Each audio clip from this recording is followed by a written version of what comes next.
I'll see if I can get the right committee today. I kept calling IF&W ACF yesterday, so until it was pointed out to me. So. And my name's Cheryl, not Linda. Yeah, true. And it's Karen, not John. Yeah.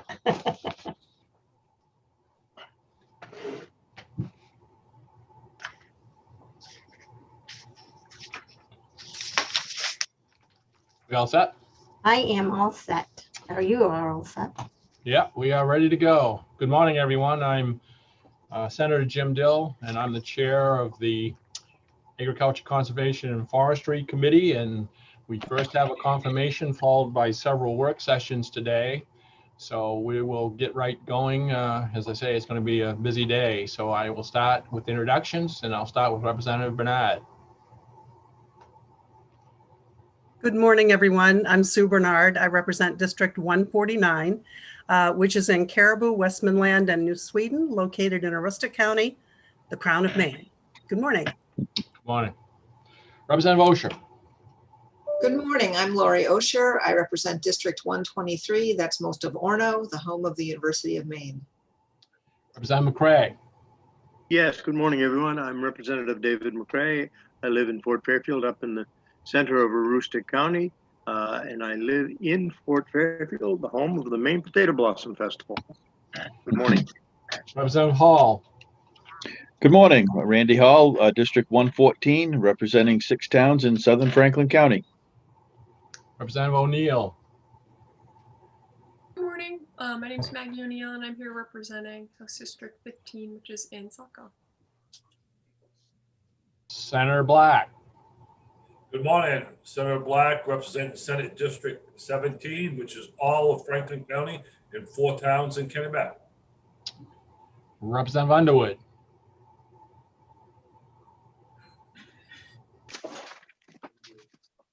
Good morning, I'm Joseph Underwood. I am representative from District 147 in Presque Isle, and it's great to see everybody this morning. Good morning. Representative Schofield. Good morning, Senator Dill and everyone. My name is Tom Schofield. I represent House District 112. I live in the town of Weld, but this morning I am streaming live from beautiful Sebago Lake State Park in Casco and Naples, Maine. It's a wonderful day down there. Good morning. Morning. Representative Landry. Good morning. Thank you, Senator Dill. I'm Scott Landry. I represent the towns of Farmington and New Sharon in Franklin County, District 113. I think that's everyone. You guys have been switching around here on me this morning, so I think I got everybody. Our clerk is Cheryl McGowan, and our analyst is Karen Netto. And just to remind everybody that the first thing we have is a confirmation hearing, but it's no disrespect to anybody or when we get into the work sessions, but we've all got several committees that we may be either testifying in, have work sessions in, or may just actually have competing committees. So people will be in and out. So without any further ado, I will start with our first confirmation, or the confirmation hearing of the day. And so I'll open up the confirmation hearing for Everett Worcester of Orneville Township for appointment to the Maine Land Use Planning Commission. I do have a script that I read, so I will go through that and we'll go from there. This is a public hearing of the Joint Standing Committee on Agriculture, Conservation, and Forestry for the purpose of considering the nomination by the governor, Mr. Everett Worcester of Orneville Township, for appointment to the Maine Land Use Planning Commission. Under the law and joint rules of the legislature, this committee is required to hold this public hearing and to recommend a confirmation or denial of the nominee by majority vote of the committee members present and voting. As chairs of the committee, we will then send written notice of the committee's recommendation to the President of the Senate. The committee will hear testimony from and have an opportunity to question the governor or her representative, the nominee, and any other persons present who wish to speak for or against the nomination. This meeting is currently being live streamed on the committee's YouTube channel. This means that anyone who is participating in the meeting via Zoom can be seen and also heard if their microphone is unmuted. People testifying cannot be seen or heard until they are called upon to speak. This meeting will be recorded and available to view on the committee's YouTube channel soon after the meeting has concluded. Motion to confirm. Pursuant to Title III, Section 157 of the Maine statutes, which requires to be an affirmative motion to recommend confirmation of the nominee. The chair recognizes my co-chair, Representative O'Neill, for making the nomination? Thank you, Mr. Chair. I make that motion. Okay. The motion has been made for Everett Worcester of Owenville Township for the appointment to Maine Land Use Planning Commission. The copy of the requirements for this position is available. And first, I will go ahead and I will now I will recognize the governor's representative for the purpose of making a statement concerning this nomination. And who do we have? Do we have anybody from the governor's office? Yes, we have Michael Williams. Michael Williams. Oh, I see him over here in the corner. Sorry. Good morning, Mr. Williams. Good morning, Senator Dill. How are you today? Good. Yourself? Not too bad. I'd like to thank Senator Dill and Representative O'Neill and the members of the committee for allowing me to speak. As said, I am Mike Williams. I'm the county manager here in Piscataquis County. I appeared before you today on behalf of the county commissioners here in Piscataquis to introduce Mr. Everett Worcester for appointment to the LUPC. The commissioners voted unanimously on April 20th to appoint Mr. Worcester, and he graciously agreed enthusiastically to represent Piscataquis, and that was a 3-0 vote. Mr. Worcester is currently coming off a 4-year term, and he meets all the statutory requirements. So on behalf of the commissioners and the governor, I enthusiastically request the committee to approve Mr. Worcester. Thank you. Are there any questions for Mr. Williams? All right, seeing none. Again, thank you for your testimony and presenting this morning. I now recognize Mr. Everett Worcester for making a statement. Senator Dill, Representative O'Neill, distinguished members of the Joint Standing Committee on Agriculture, Conservation, and Forestry. As you know, my name is Everett Worcester. My wife and I live on our blueberry farm in Onville Township, and we have for the past 30 years. Onville Township is located between Milo and Bradford, approximately 35 miles north of Bangor. I included a brief resume with my paperwork to highlight. After high school at Columbia Falls, I graduated from Washington State Teachers College with a BS degree. I started my teaching career in Lincoln as a math science junior high teacher. I spent 17 years in education, teaching from the 4th grade level through graduate level courses. Along the way, I received a master's in education degree from Orono and a PhD from the University of Texas at Austin in educational administration. My wife also received a PhD degree from Texas in gifted and talented education and learning disabilities. We were both working in Louisiana when my wife was offered a position as assistant professor at UMO, teaching in her specialty fields. We moved back to Maine, and I spent a year or so upgrading a hunting camp into a year-round facility and taking care of our newly born daughter. Our insurance agent also had a small real estate business, and one thing led to another, and I became a sales agent working under him.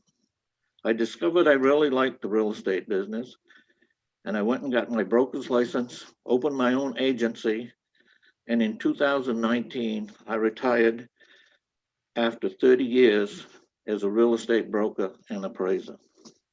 These days, my wife and I are focused on our blueberry business. We have a fairly extensive fresh pack and value-added operation, as well as frozen berries for sale year-round.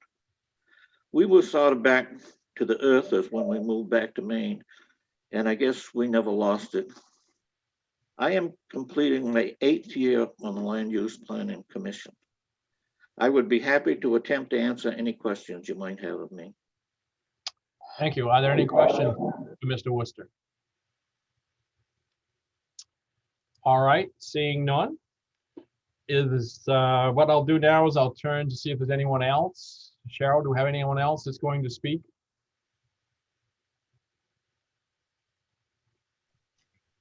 Not that I know of. All right, if there's no one else to speak on this nomination, let's see, I will jump down to all public comments having been taken. The committee will now proceed as follows. Review any other written comments, vote on the nomination and notify the president of the Senate. The vote must be taken within 35 days from the notice. And I will close the hearing now for Mr. Everett Worcester of Onville Township for appointment to the Maine Land Use Planning Commission. Next, we'll take the vote. In accordance with the law, the committee may not take the vote on this nomination sooner than 15 minutes. Does everybody agree we can take it now? Anyone opposed? Nope. Okay. The pending question before the committee is that the Joint Standing Committee on Agriculture, Conservation, and Forestry recommend to the Senate of the 130th Maine Legislature that the nomination of Mr. Everett Worcester of Onville Township for appointment to the Maine Land Use Planning Commission be confirmed. So with that, would you please call the roll? I will. Nominee Everett Worcester to be approved. Representative Susan Bernard. Yes.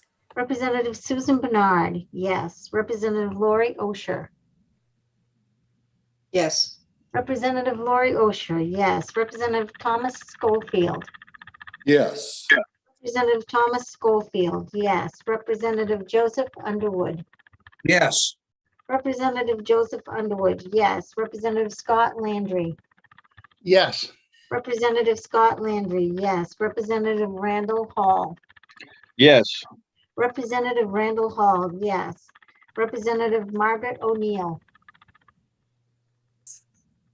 Representative Margaret O'Neill, yes. Senator James Dill. Yes. Senator James Dill, yes. Senator Russell Black. Yes. Senator Russell Black, yes. Senator Chloe Maxman. Yes. Senator Chloe Maxman, yes. Representative Bill Fluker, absent. Representative Jeffrey Gifford. Yes. Representative Jeffrey Gifford, yes. Representative David McCray, absent. 11 yes and 2 absent.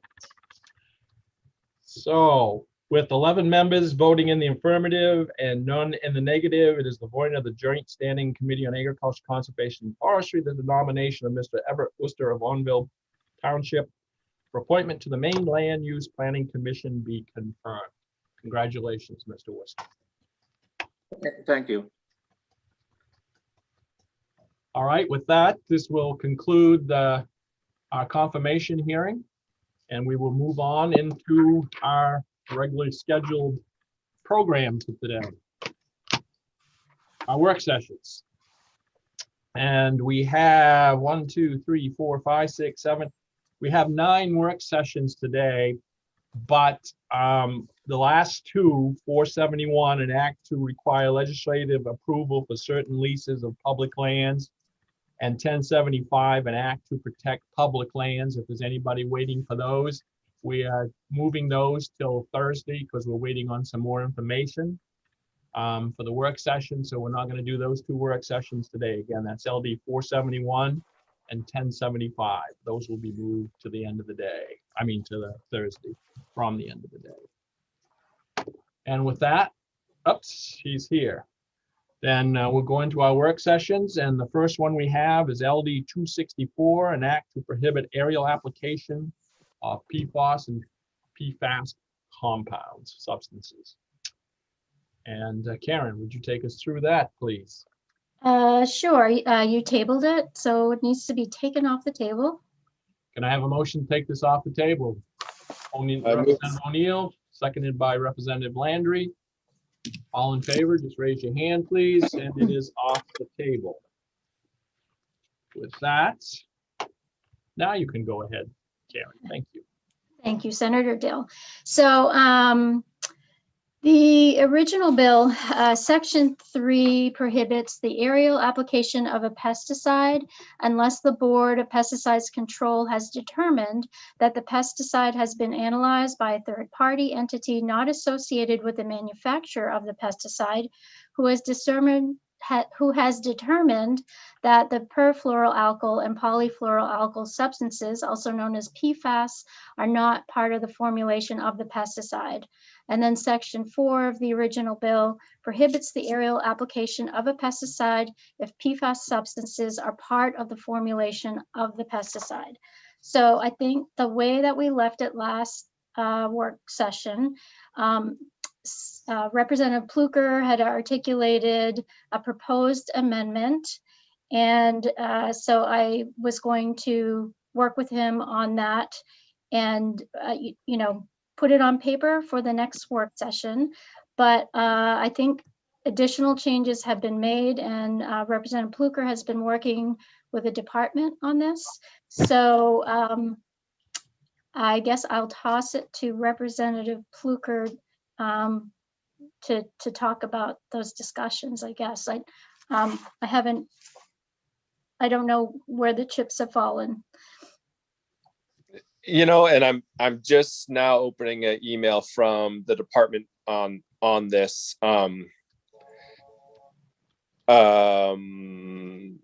Let's see. Is anybody from the department? Did you draft anything?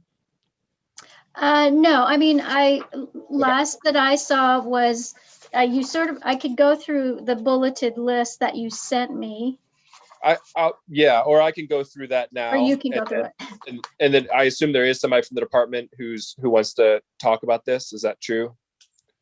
Yeah, I just asked Cheryl Gillette and Megan Pattison. Okay. Great. And I also see Nancy McBrady. I don't know if both Megan and Nancy have been working on it with me. So yeah. Okay, let them both in, please. So the four points are that we drop this back to a resolve. And the reason for dropping it back to resolve right now mostly lies with the fact that the Board of Pesticide Control does not have the power to do a lot of this regulation that we're looking for. They've never regulated containers before. If anybody remembers from the public hearing, we learned that a lot of this PFAS is being introduced through the fluorinated HDPE containers.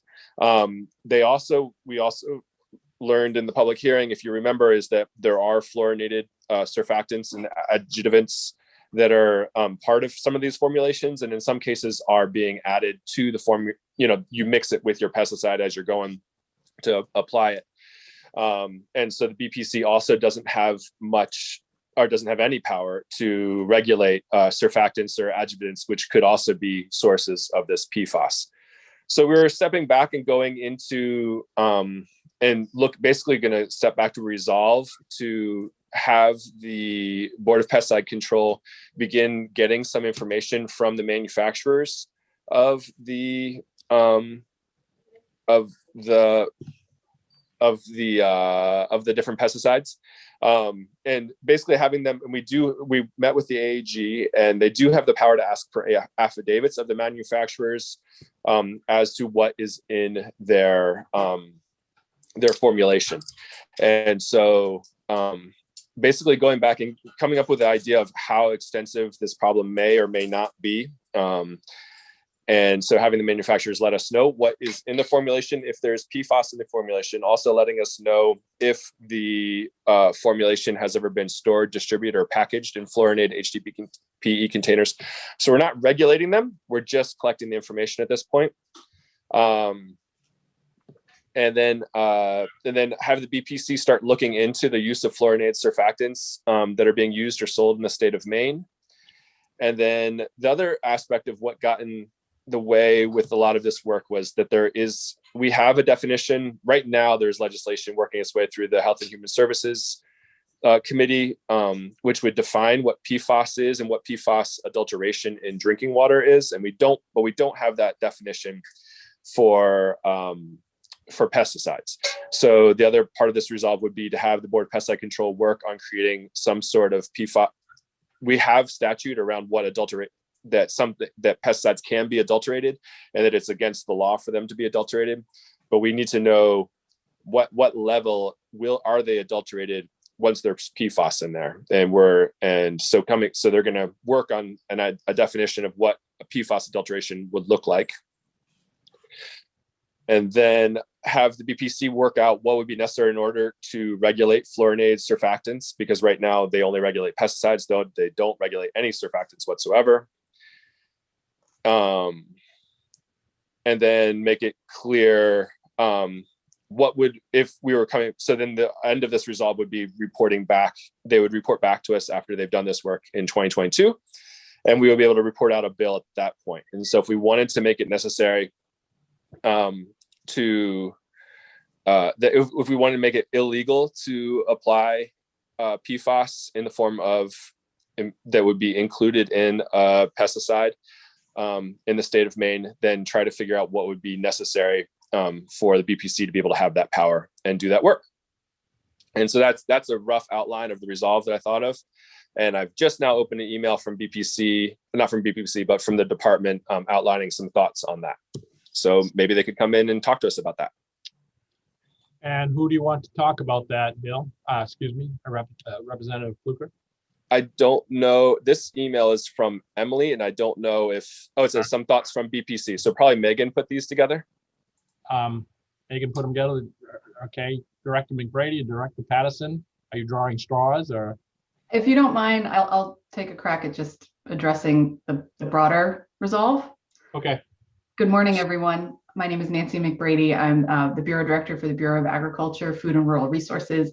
And I wanted to thank Representative Fluker for giving that overview. We have been working with him very hard to crack this nut and try and find a path forward. And we really do think that this resolve that he has brought forward is the path forward. I know that Megan did have some questions and comments and suggestions relative to what Representative Fluker is mentioning, but I just wanted to set the table here and let you all know that there has been a lot of discussion and effort trying to refine this, with the point being that the Board of Pesticide Control will be able to go back in the next number of months to really dig into these particular areas of investigation and craft, next steps. So I just wanted to commend Representative Fluker for working with us, and I think that really is the way for us to dig in and start tackling this very broad issue.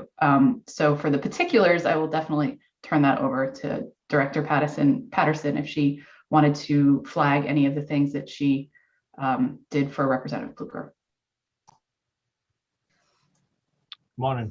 Good morning. Patterson. Yeah. So Megan Patterson, I'm the Director of the Board of Pesticides Control, and I do want to thank Bill for that.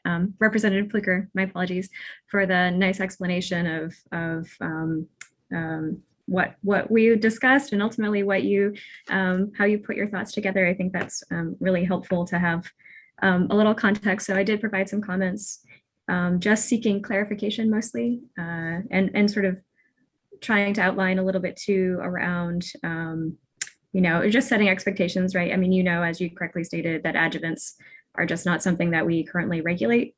So I'm not sure what that process is going to look like in terms of what we'll find, but I think, right, it's just that this is an unknown and we're going to have to sort of venture into the unknown, which we are not unfamiliar with. And I think too, so in some of our original discussions and certainly the original bill text, the focus had been on aerial application. And I wasn't sure if with items number 1 and 2, affidavits from manufacturers and affidavits from regarding how a product is stored in its fluorination of its HDP container, and then an affidavit regarding PFAS in the pesticide formulation, if we were being asked to look just at aerial application still, or if it's the whole body of 13,000 currently registered pesticides in advance of 2022. Just clarification on that, I think, would be helpful. Let's see what else. And I guess that's more or less it. And I assume you want us to look at adjuvants as opposed to surfactants. Surfactants being a subset of adjuvants. It's sort of like pesticides versus insecticides. Pesticides, the umbrella term. Insecticide would be a subset of pesticides focused on controlling or managing insects. What else did I have here? I mean, I guess it's I didn't know the difference between surfactants and adjuvants, so that's good to understand that.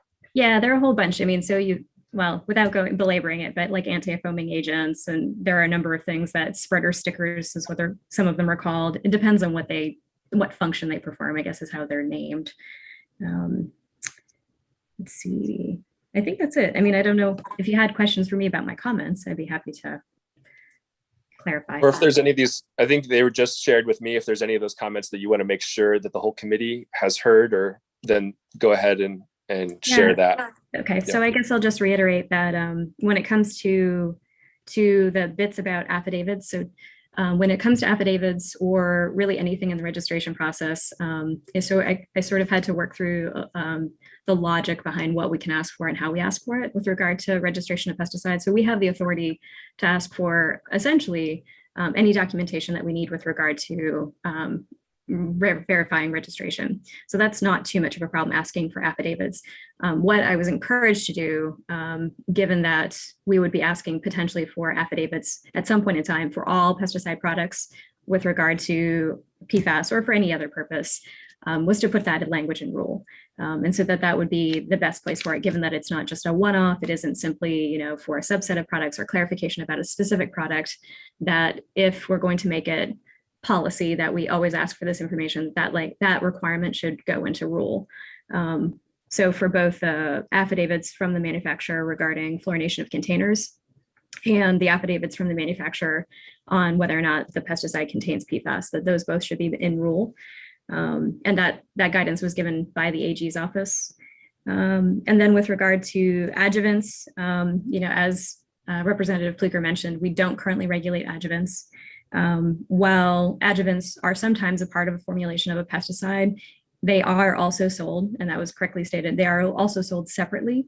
And EPA does have oversight of adjuvants, but they're not regulated to the same degree with regard to labeling, instructions provided on labeling as pesticides are. So they're sort of, they're treated a bit differently in that sense. They still do risk evaluations on them. There's still consideration of how those materials might be tank mixed with a pesticide and what kind of risk they might pose to both human health and the environment. But they don't have the same degree of label language and instruction for use as a pesticide product typically does. And so that said, our sole charge is pesticides.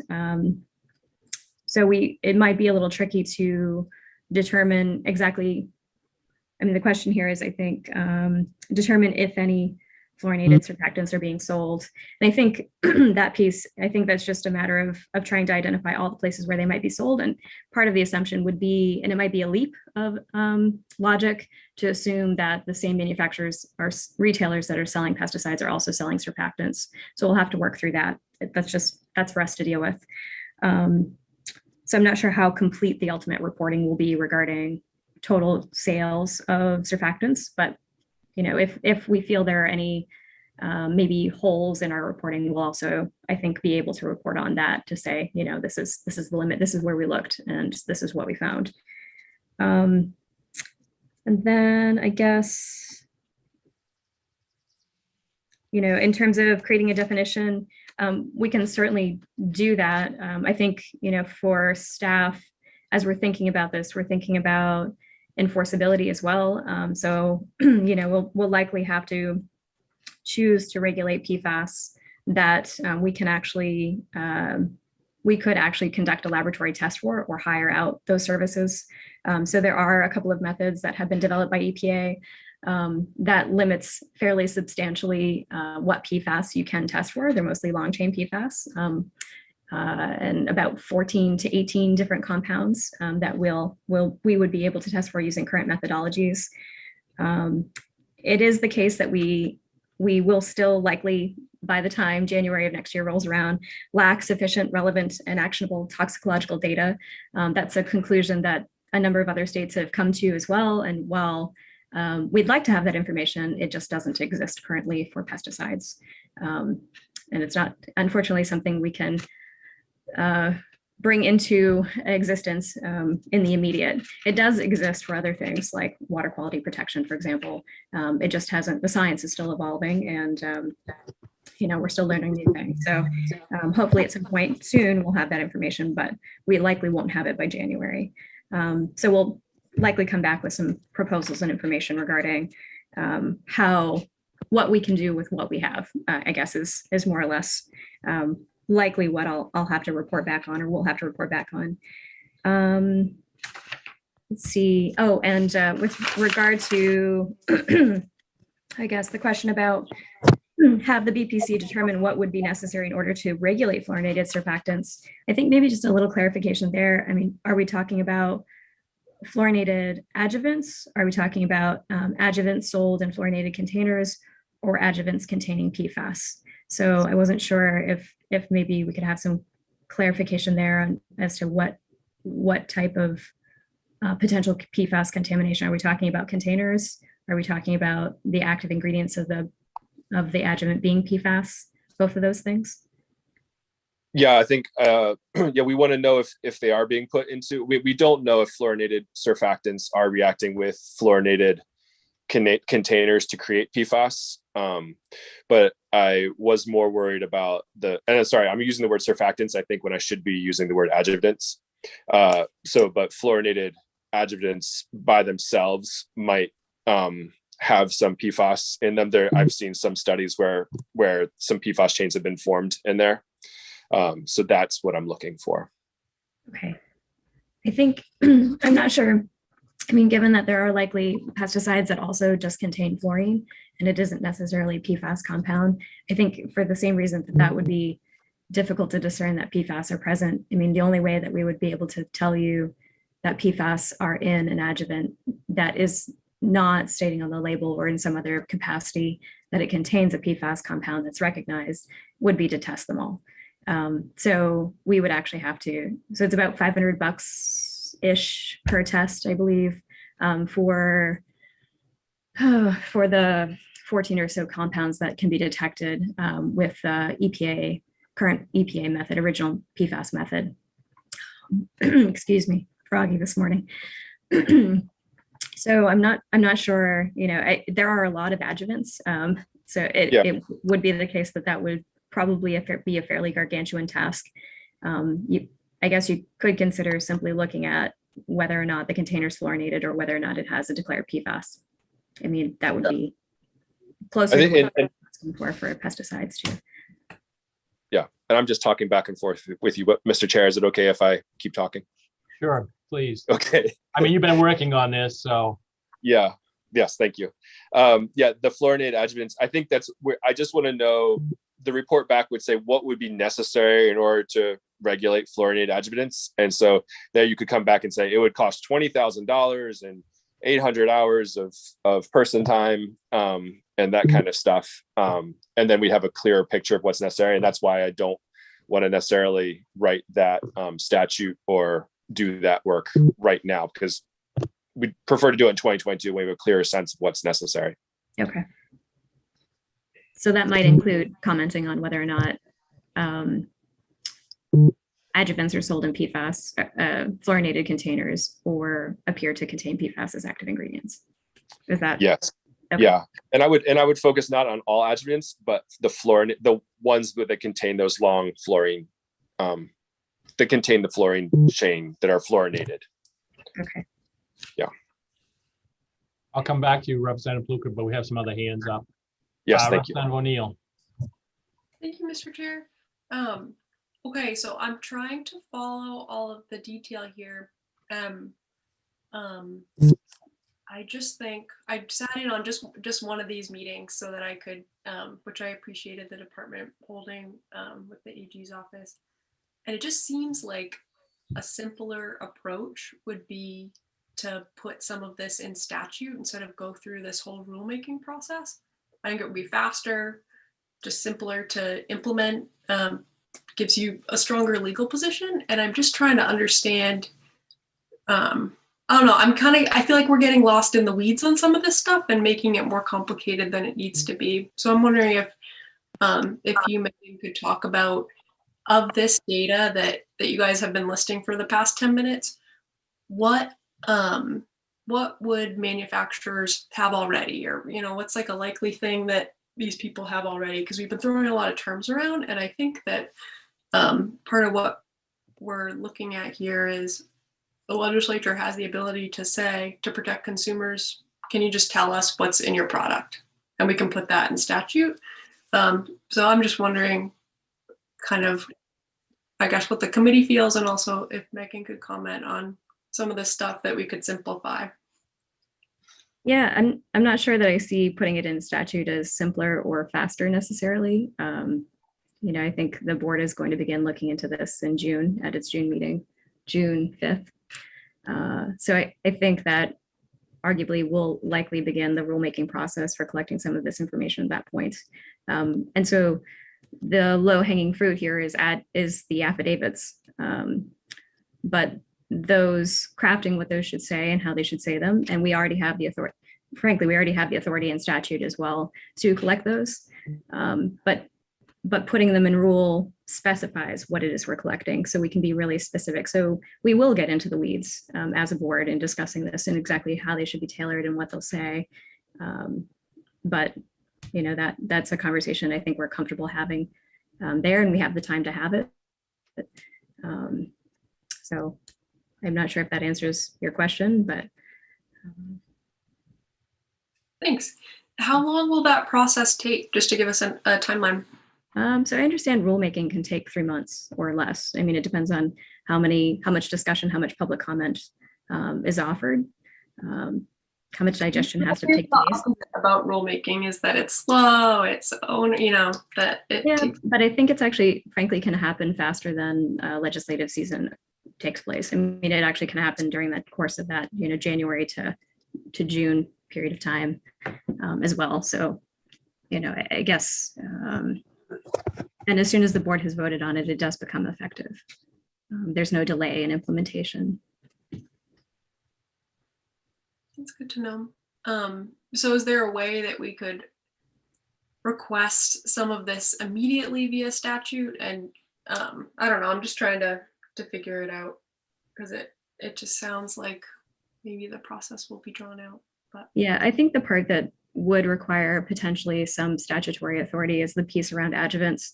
But at this point, we still need to figure out what that process even looks like for us and what it would entail in terms of regulating adjuvants, how that would be done, what it would take.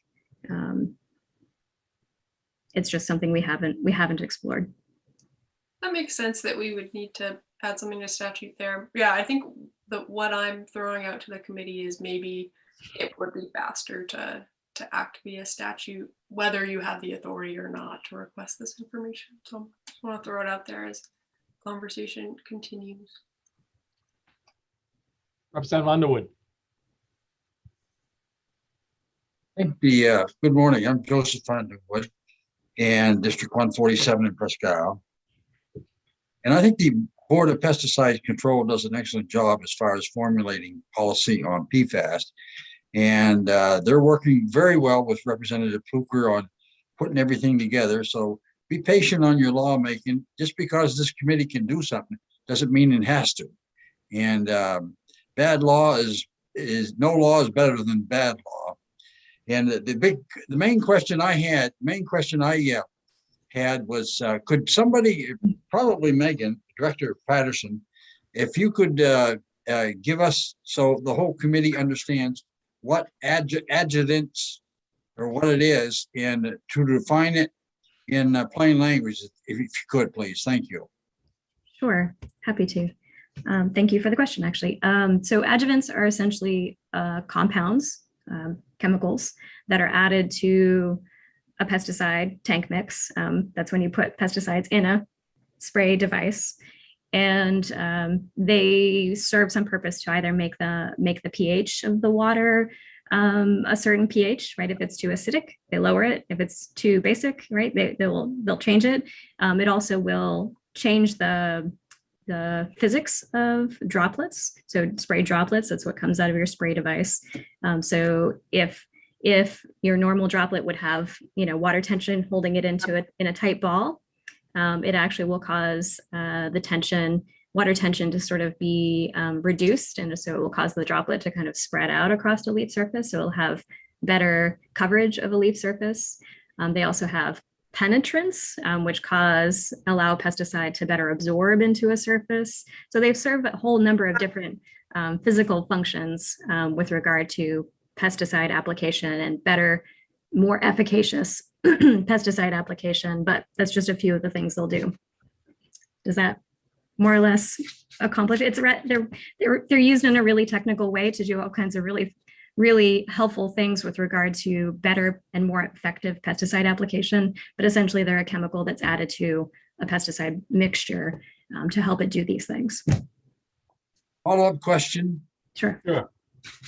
On the, how does PFAS, how do these compounds fit into the mix of these adjuvants? Do they make them work better or worse, or is it an independent, some sort of independent toxic material that's put into the mix of the spray? Is exactly how does these PFAS or how do they fit in the equation? I guess is the best way to put it. Yeah, that's a good question. Sure thing. Thank you. That's a good question. It's not really clear to us exactly what role chemically or physically PFAS substances are serving when it comes to either the pesticide formulation or the potential adjuvants that would, sort of serve other purposes within the formulation. So that's something we're going to need to start looking into is what are these doing? What function are they serving? But with regard to PFAS in general, I mean, they're used for a number of things that society has found useful over time. So whether it's grease-proof paper and preventing, grease from soaking through a piece of paper to, Teflon coating, making a surface very, reducing friction on surfaces. They're used in industry in the same way in, production lines, for example, where you have a friction point, you might use a PFAS coating. Laboratories use them. There are a number of different facilities that are benefiting from, well, basically the ways in which PFAS either change the surface that is a material is being run across. For example, if you have like a high friction point in a construction line and you're concerned about that overheating, you might use PFAS to coat something to reduce friction in that friction point. They're used in lots of other ways that make a variety of surfaces. I can send you some very good literature that talks about all the ways in which we use PFAS if you like. They're numerous ways. Thank you very much, and please do. Sure. Okay, I'll come back to Representative Pluker.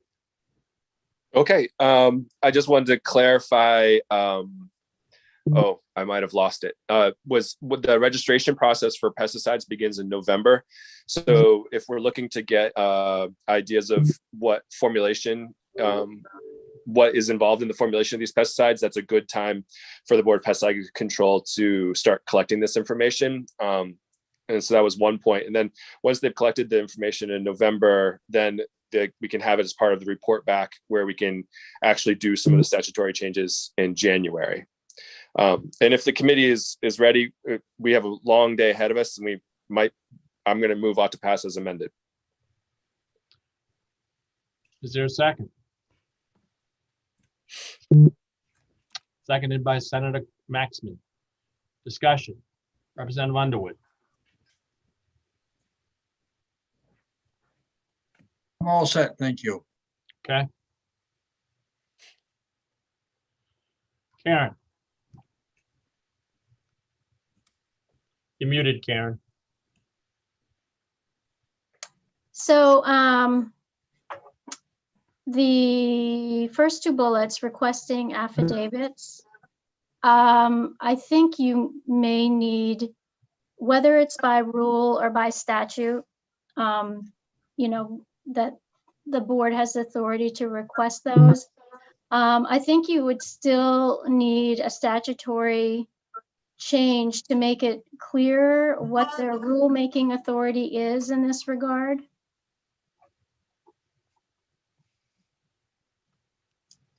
What would that look like, Karen?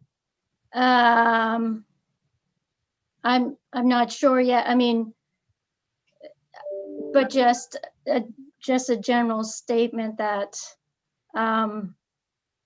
you know, the board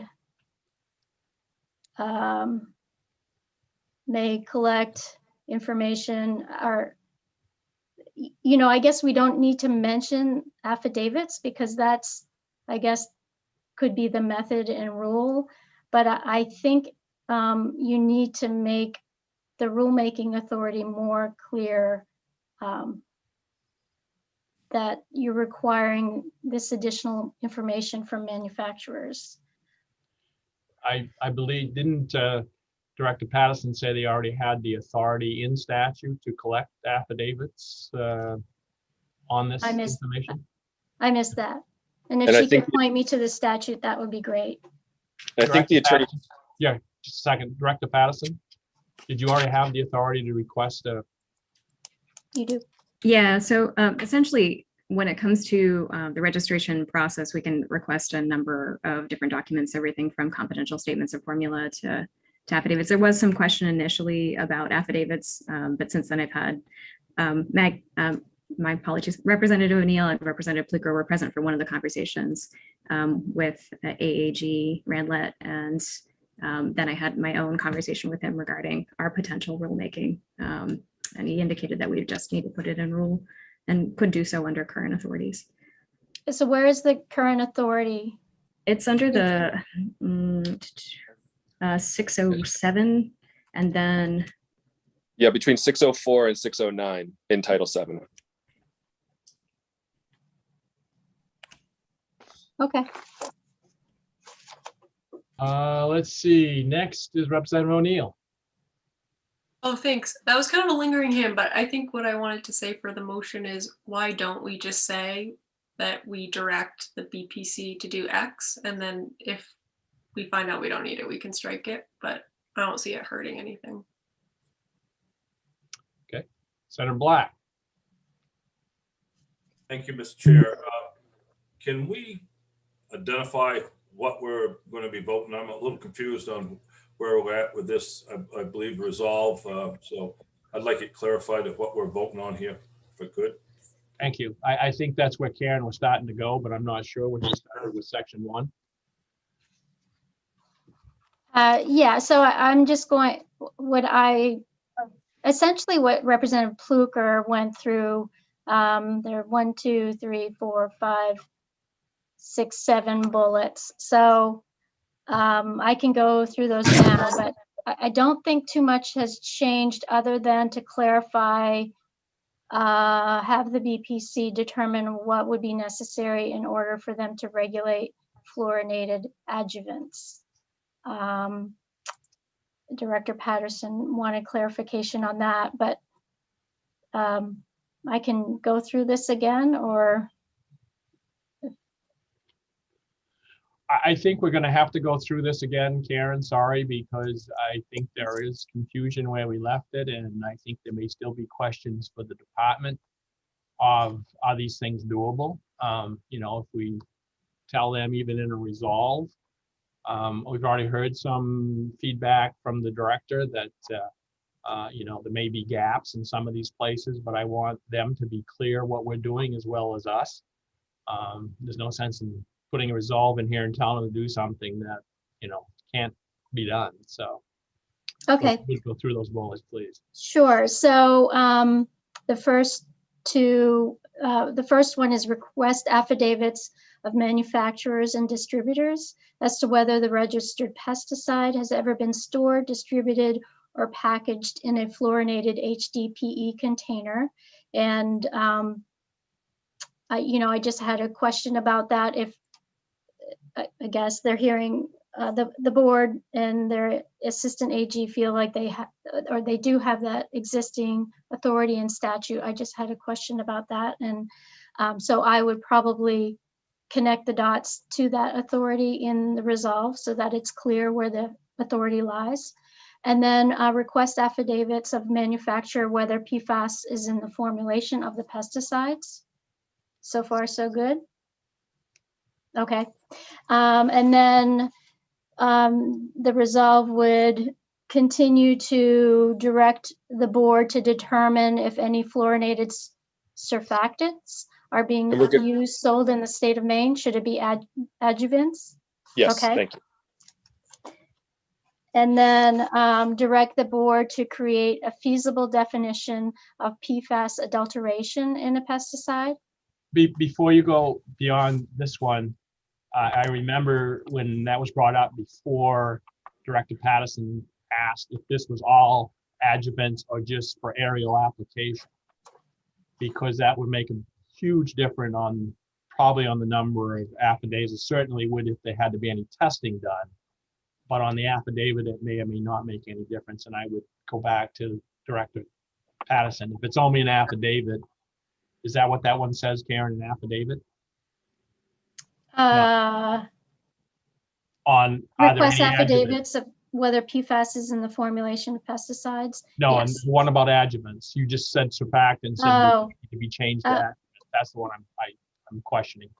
What does that one say? No, it just has to, there's no affidavit involved in that one. What does it say again? Directs the board to determine if any fluorinated adjuvants are being used, sold in the state of Maine. All right, Director Patterson, how would you do that? Yeah, that's a good question. So I guess, as I mentioned, we would likely begin with an assumption, although it's an assumption, and I would argue it probably is not going to give you a complete picture, but an assumption that we would look at pesticide distributors, pesticide retailers, and assume that they are also distributing surfactants or adjuvants. So, I mean, that may not provide a complete picture. And we likely would have to do a data call-in, I guess, is how that would look. But yeah, I guess we need to work through what that would look like. I mean, part of the process of attending to this resolve would be figuring out exactly how we would accomplish the task. I'm not sure that we have a better sense of how we might request affidavits and how that would look for pesticide formulations. But with regard to adjuvants, we've not regulated them before. It's a brand new area for us. So what I'm getting at is this something with the way it's written right now or stated, is that something that's doable? Yeah, Need so more clarification.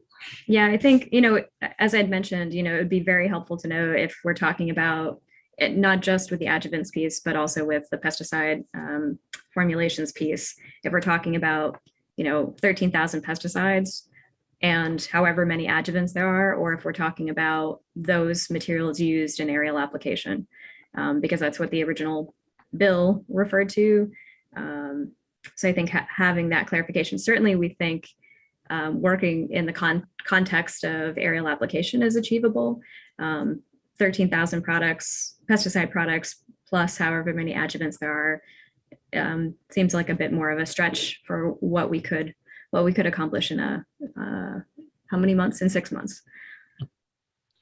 I would go back to Representative Pluker, since it was his bill and its aerial application. What is the thought there? My idea was that because we're not taking any statutory movement at this point, that it's best to get the information on the entire body of chemicals. Okay. We've heard some conversation in this committee, why do we keep picking on aerial application when we're not really worried about aerial application as much as we're worried about pesticide use in general. I've also heard, some conversations, why are we picking on commercial conventional pesticides when this, and especially when we're looking at HTP containers, this could just as easily be something that affects organic pesticides. And I'm sure organic growers would want to know if this was something that was happening that they could potentially be misapplying, or so to me, it should affect, it would make sense to look at what's being applied, no matter how it's being applied. Okay. Karen, the next bullet. Okay, so we're. I think might be number 4. So require the board create a feasible definition of PFAS adulteration in a pesticide. We're gonna keep it to all, not just aerial. Is that correct? Yes. Okay, I see. I would expect the definition is the definition of, Okay, and then requires the board to determine what would be necessary in order for them to regulate fluorinated adjuvants. And then require the board to determine what would be necessary to ensure it is illegal to distribute or apply pesticides or adjuvants containing PFAS in the state of Maine. Yes. Okay. I would ask Megan on that one again. Would you say that one again, Karen, please? Require the board to determine what would be necessary. And I may phrase this a little differently, but Yes, to please. ensure it is illegal to distribute or apply pesticides or adjuvants containing PFAS in the state of Maine. Okay. Okay. And then finally, require the board to report back to the ACF committee in, I don't know, I'll say, I don't know what a good report back date is, but they report back to this committee, and then this committee would have authority to submit a bill. The revisor's office is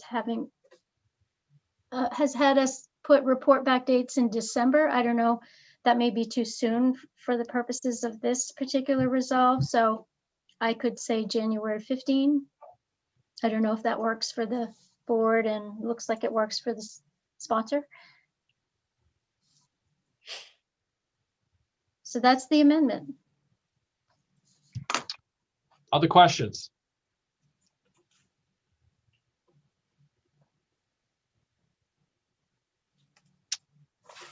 I would just throw out one, and I guess it's probably maybe Megan, maybe Karen. I'm not sure, but if we, either way, there'll be votes for this, whether it's up or down. I'm not sure. Doesn't matter at this point. For my question, do you anticipate a huge fiscal note on this? That seems like there's an awful lot in there. And I know it's hard to speculate, but I guess that might go back to the department or what they think they'll need to do all this. And Yeah, I guess at this point it's unclear. I think I was anticipating that this would be focused on aerial application, as the original text said. So I think in order to accomplish it in the short time frame, there may be a fiscal note, but I guess that's, yeah, I'm just not sure. I'll have to take a closer look at this and maybe have conversation with folks in the department to see what it will take. Okay. I'm just wondering about that aspect of it. I hear what Representative Pluka had said, that you know, we've all been kind of dancing around sticking to aerial and not sticking to aerial, and but in this case, I'm wondering if we start with aerial, that may give us a good starting point. That would make it maybe a more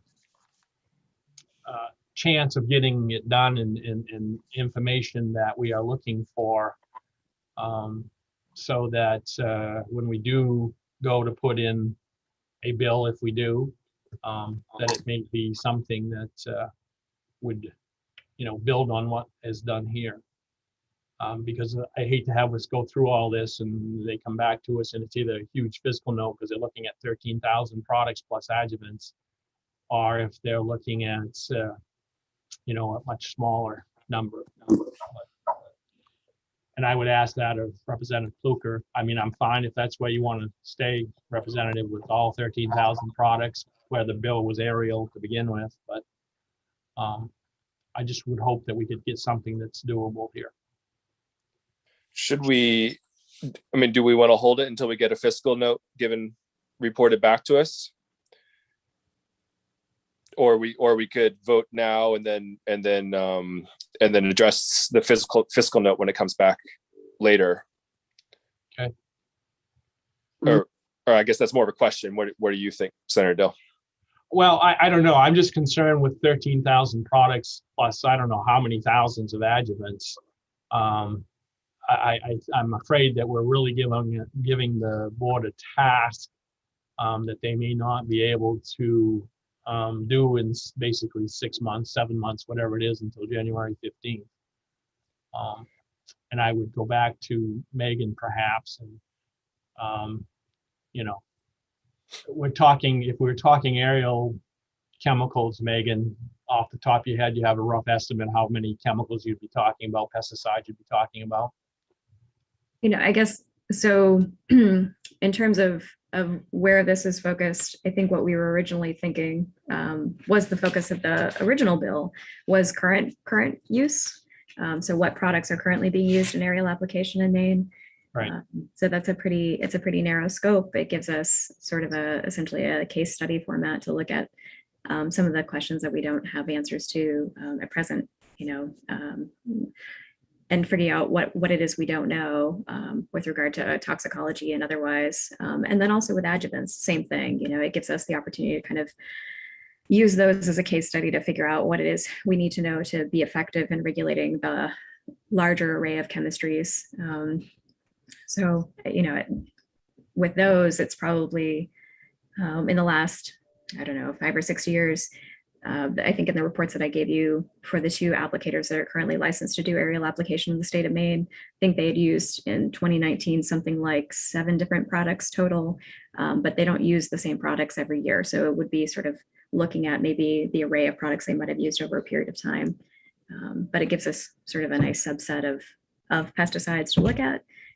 If we had to try to base it off of whether or not a pesticide could be used via aerial application, that's a lot trickier because each label would have to be reviewed, determined if they specifically prohibited aerial application. Unfortunately, there's no nice way to find that information unless you actually read each and every label.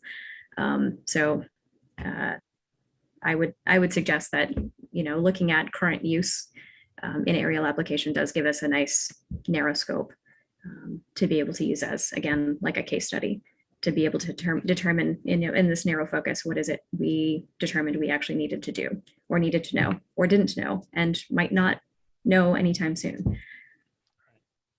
Representative Osher. It seems to me that shouldn't the companies that sell these products be able to have that information? They should get it to you. So it seemed like the cost would be that receiving and organizing that information as opposed to actually reading labels. Yeah, you'd think. If they're in, you know, that we're investigating whether or not those products can be sold in the state. So it gives them an incentive to assist you in the process of telling you about their commodity that they're trying to sell in our state, because we now have a question about the safety for people in our state.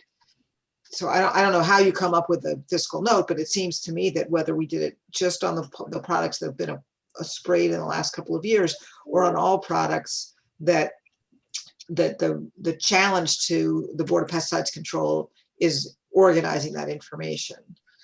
But it seems like just requesting that information and getting someone else to send it to you would be a good first step. Representative Underwood. Hi, Director Patterson, when would you get all the material together that you would need to know to make a decision or to formulate some sort of idea on how to process this particular bill? As far as if you can't do it now, would you need another year or 2 years, or how much time would be involved in here in order for you to get the material that you need? Yeah, I guess, do you mean with regard to aerial application or pesticides, all pesticide products that are registered in the state of Maine? All pesticide products. So I think it's not, well, it will be a new requirement, and new requirements always take time to implement and get everybody on board. So that's a consideration, I think, right? You don't have, 100% adoption immediately. That doesn't actually typically happen. I think we easily could incorporate the components related to affidavits into our registration process, which is right now we work with a technological solution. So everybody submits their registration applications online. So that I don't actually foresee as much of the problem. it is then, if there's any expectation that we confirm this information or review this information to any great extent, then of course there's going to be additional burden. So I guess different parts of this will take more time, other parts will take less, right? So figuring out a regulatory framework to regulate a new area like adjuvants will take more time. Something like implementing the requirement for an affidavit to be submitted as a part of the registration review process, that's not going to take as much time. We can incorporate that component of requirement into our current registration review process or registration submission process. So I'm not sure I fully answered your question, but when it comes to all of these requirements, there are pieces of information here that no one currently has, not just we don't have it. I mean, it doesn't exist as information. It's an area of science that's emerging, trying to figure out, what level of PFAS is of toxicological significance. That's still being researched. It is being actively researched, but it's still being researched. Thank you. Chairman Dill, is the next session, is it something that could be tabled at the current time to get her, to make sure, well, to give her more time in order to request the information that she needs? That wouldn't help. I mean, the resolve is telling them to get us the information to bring it back to us for next session. So we may as well go ahead and instruct them on what we want. So this bill is exactly what is being done. So are you in favor? Would you think tabling this would be a good idea, or take a vote on this? I think we should eventually take a vote on this probably today, as soon as we can, as soon as all the discussion is done. Thank you. Yep. Next is Representative O'Neill. Thanks, Mr. Chair. I'm trying to get back to what my question was because we've been bouncing around a little bit. I think, oh my God. Oh, so I heard during the conversation, this is just one question that emerged, was when is registration for Director Patterson? So product registration is annual, and it expires December 31st of every year. So companies generally they can begin renewing in November, but they'll continue renewing for several months after that. So we'll continue to get applications for renewal. Most of them are processed by mid-January, but there are always stragglers. It isn't, they do come in late from time to time. And then, of course, any renewals, so new product registrations. So it's maybe important to understand that while we have typically annually 13,000 products registered, we also have turnovers. We lose about 1,000 product registrations each year. Companies just choose not to re-register their products. They don't manufacture them, they replace them with something else. And then we replace them with about 1,000 new products each year. So those are brand new registrations, brand new products that we then review and register, or refuse registration to. That happens as well. And what form do you receive this information in? Yeah, it's electronic. So at this point, it comes into our system. It's called MePearls. So Maine Pesticide Enforcement Registration and Licensing System. It's a lot packed into that acronym. But basically, we run all of those components, the registration, enforcement, and licensing components of our program through MePearls. And with regard to the current data that we collect, it's pretty typical data that's collected in the pesticide registration process by most states. I think that's enough. Yeah, okay, good, thank you. Registration's scintillating, but So I think, so if I can understand, we talked about a fiscal note, but really this is adding another box that people would have to say, is this in your formulation? Is this, in your inert substances or something like that? Yeah, I think, with regard to the affidavits, it's as simple as uploading a document.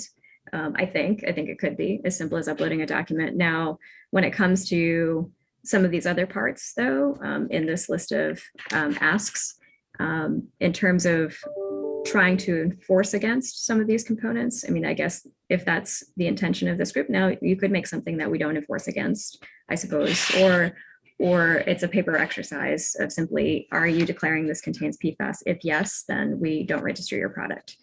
I do think and I think we've, Representative Pluker and I have discussed the potential for challenges to that, particularly when we can't test for certain compounds.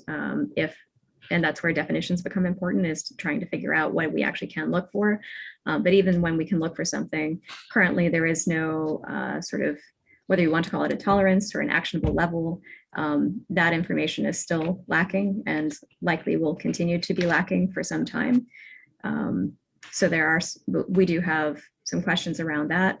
And then in terms of adjuvants, that is a whole other component of our program. That's essentially taking us from just regulating pesticides and saying, now you also regulate this other area of chemistry.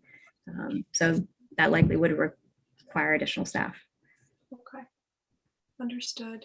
And so what, if folks could submit this already and you likely have some kind of database of companies, would you be able to take this information sooner than that?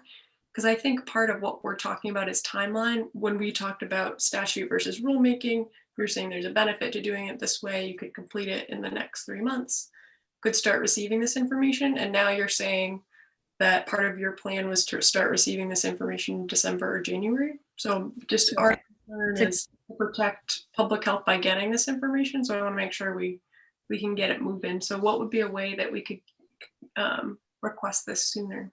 So I think what I was saying is that we'd start the rulemaking process. And the rulemaking process would, of course, have to be completed for us to then execute it. And we would execute it as a part of our normal registration process. So I definitely would consider a fiscal note if we were asking information for all 13,000 products in advance of the registration renewal process. We have one registrant, we likely would need to hire additional staff to execute that work.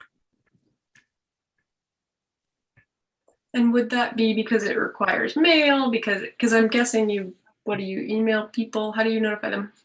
Yeah, so we do email people. There's a significant amount of legwork though that's required. So somebody is going to need to be available to answer all of their questions. That's a major component of implementing anything. That's actually a significant component of what we do as a program, is being present to answer questions, whether it's interpretation of rule or answering questions about how to use MePearls, how to register your product. That's a significant part of what every state agency does, I would believe. Okay. And do you expect that you would be sending this information out early anyhow when you complete the rule process, just because it's new information, and you said sometimes you have stragglers into the year, so maybe you would want to provide folks with that information and give your own staff time to answer questions and work with folks so that they can do the testing they need to get this new information to me?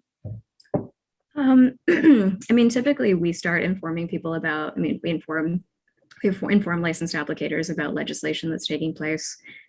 We have a mailing list for registrants of pesticides to, let them know when we have rule changes. So there's a very good chance that we would begin communication about this sooner than later, particularly as a part of the rulemaking process, so that registrants would have an opportunity to have their voices heard with regard to whatever it is we ultimately develop. So I think that's not unusual for us to communicate in that way to make sure impacted individuals have a chance to speak. Okay, so I'm just hearing kind of two things, like you're keeping folks updated already as part of the rulemaking process, and that wouldn't require a fiscal note, but it would to start it early. I just want to see if it's possible. So I think what it sounds like to me I'm being asked to do our program's being asked to do is to have essentially two approaches: do registration once and essentially do it again in the same year. So have a process they go through once to submit documentation, and then have them then enter into registration renewal a second time starting in November. Am I not perceiving that correctly? I'm just trying to understand your process, because you're saying that you engage in a lot of communication with all the stakeholders anyway. So maybe there's a way to send that out just so that we can make sure we get the info sooner.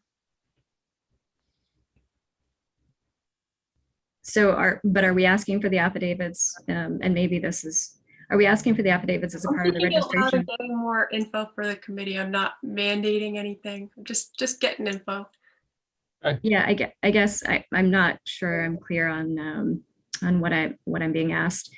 Is the request or is the suggestion that we would ask for the affidavits in advance of the registration renewal process, or we'd ask for them as a part of registration renewal? I think what I'm trying to understand is the timeline, the costs involved, the communication you're already engaged in with folks that you've named under the rulemaking process. And would it be possible to include communication saying, this is our new rule, this is what you're going to have to comply with, so that folks will be ready to comply right away? I think that's not a problem. I think what it was sounding like is we were going to ask them to submit that information in advance of registration renewal, as opposed to communicating with them about changes to the renewal process, not the timeline, but actually, but changes not to the process itself, but to also the timeline of when they had to renew, that they might have to submit information earlier than November. Is that? Yes, but yes, I think we get it. Yeah, so that would be possible, just based on my question instead of repeating. We would need additional staff to be able to handle, I think, that additional push for getting everybody on board, getting everybody on in the process of submitting information early. I don't know that our system is actually set up to be able to accept documents more than 2 months in advance. I mean, that's true. It's true for our licensing process for commercial applicators. It may also be the case that it's set up that way that it begins in November because we don't want them submitting their registration renewals earlier than November. Otherwise, they're trying to do it in June for 2022. So we avoid having that sort of crossover. Yeah. That makes sense. So you answered my question, which is you're in regular communication with folks and they could have the chance to get this info and work on getting it ahead of the registration so that they could be prepared to register and it wouldn't delay the process. We certainly can communicate with folks and inform them of any changes to the process for sure.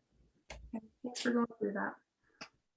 Representative McCray, then Pluker, then Senator Black. Thank you, Mr. Chair. Director Patterson, this is just very, very simple. I think it was Representative Underwood that asked to have information on adjutants sent. Do you plan on sending that to all of us? I can, and it's not so much on adjuvants, but on there are a couple of papers that have been written recently about the ways in which PFAS are used. So it's not actually even specifically tailored to pesticides. That was what I was referring to. But if you'd like information on adjuvants, I'm happy to find some and send it to you. I would love it. I've been going online. I can't really find it under this application of that word. Okay. Yeah, sure. Thank Happy to. you. Okay. Thank you very much. That's it. Representative Pluker. Thank you, Mr. Chair. It was not my intention that there be a 2 side-by-side registration processes this in 2021.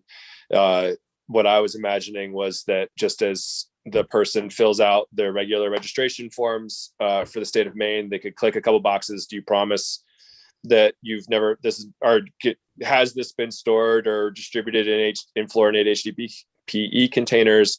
Another box, is there any PFAS in your formulation? So if it seems that we might be able to just put this all together in the same package that currently exists, it's just a couple extra boxes on the list. And that was my intent behind this, not to require more, a whole nother process that I understood would require more staff.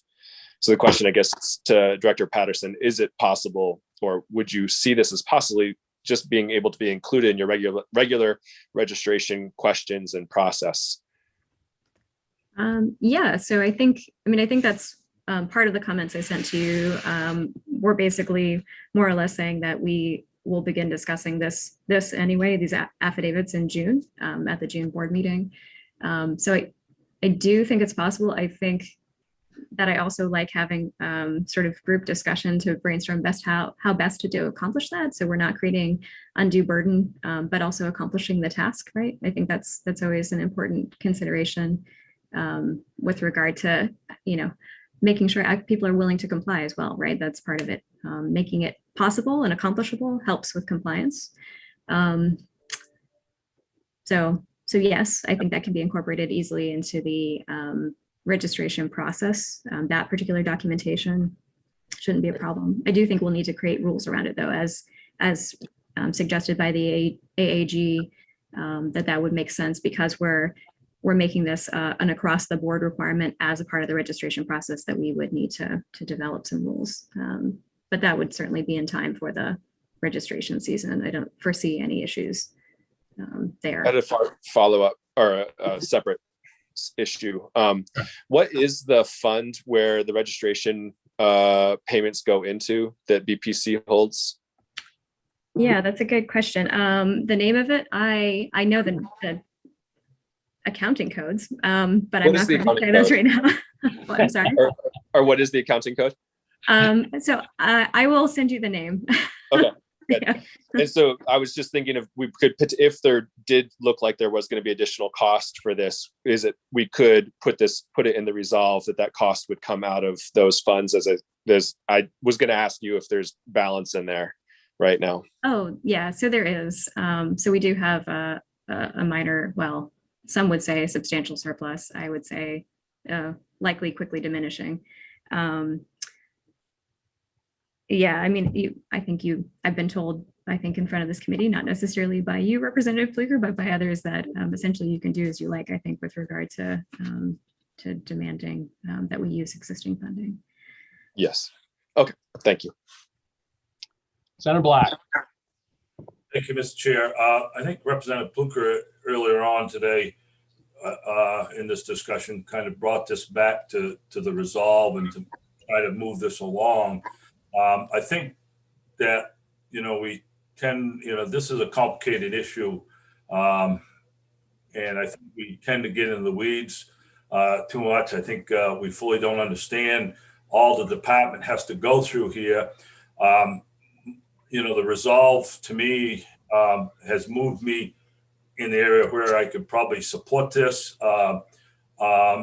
I think that it would be better to limit it to aerial spray. And even though I heard Representative Pfluger's comment earlier about, we have talked about, keeping it away from just aerial, we've been diverting from aerial spray into everything. But I think this one, to get this started and to move this forward and get something out of it, I would think that we would try to keep it to aerial spraying. And I think that, we need to be considerate of what the note is going to be on it, the financial note on this, because I think if you go to the 13,000 and do what some are suggesting, there is going to be a substantial cost to it. So that's my comment. I would go back to Megan again on that. I kind of agreed to that, but with what Representative Pfluger just said to you, is it as simple as checking a couple boxes on the registration form of the 13,000 products that has this been stored in fluorinated containers, or does it contain PFAS? If that's as simple as it is, then I could go along with all 13,000. If it's much more complicated than that, I would stick to aerial to give us a point that I think the board can actually accomplish between now and January 15th. So I would throw that to you to try to get an answer before we go back to Representative Pfluger. Sure. I think, for me, it's more when I'm thinking about some of the other questions related to adjuvants and trying to explore some of the unknowns. That's where the cost lies.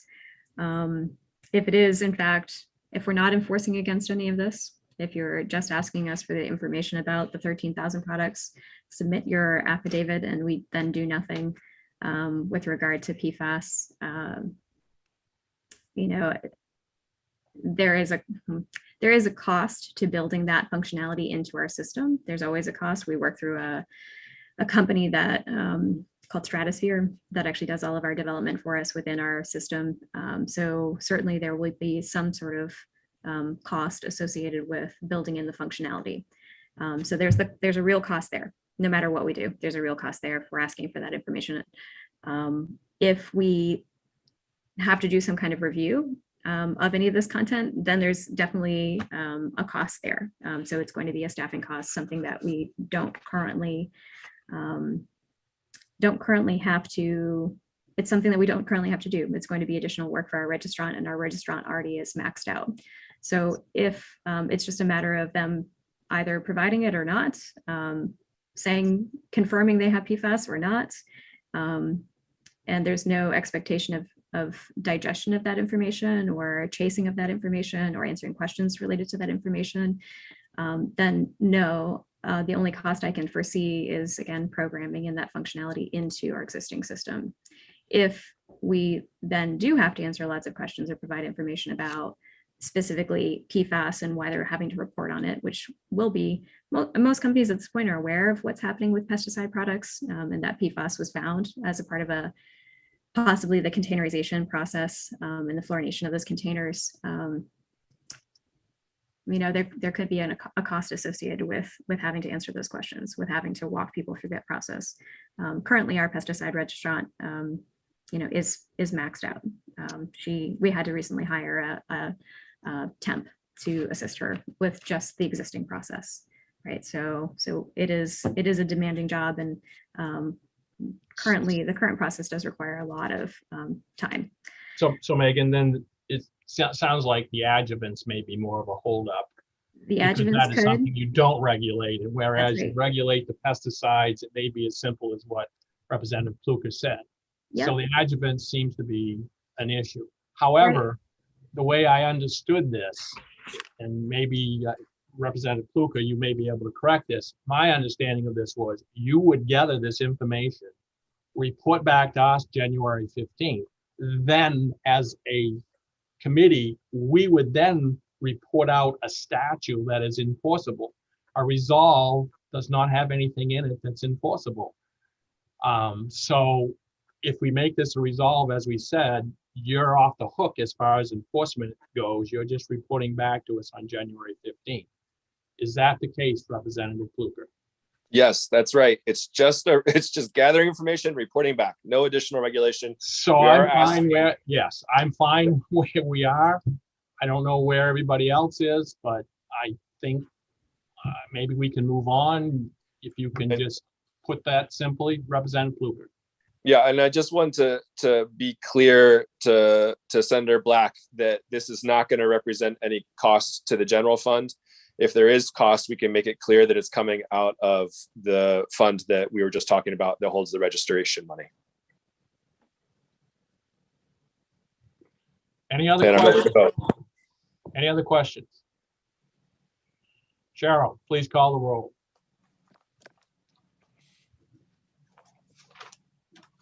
LD 264 ought to pass as amended. Senator James Dill. Yes. Senator James Dill, yes. Senator Russell Black. Yes. Senator Russell Black, yes. Senator Chloe Maxman. Yes. Senator Chloe Maxman, yes. Representative Maggie O'Neill. Yes. You need to be on. Yes. Yeah, thank you. Representative Maggie O'Neill, yes. Representative Randall Hall. Yes. Representative Randall Hall, yes. Representative Thomas Schofield. Yes. Representative Thomas Schofield, yes. Representative Lori Osher. Yes. Representative Lori Osher, yes. Representative Joseph Underwood. No. Representative Joseph Underwood, no. Representative Scott Landry. Yes. Representative Scott Landry, yes. Representative Bill Pluker. Yes. Representative Bill Pluker, yes. Representative Jeffrey Gifford. Yes. Representative Jeffrey Gifford, yes. Representative Susan Bernard. I am here, and oh goodness, hang on just a moment. Yes, please. Representative Susan Bernard, yes. Representative David McCray. He had to leave. I texted him, but Okay. didn't get back in time. Representative David McCray, absent. So the minority report, Representative Underwood. Ought not to pass.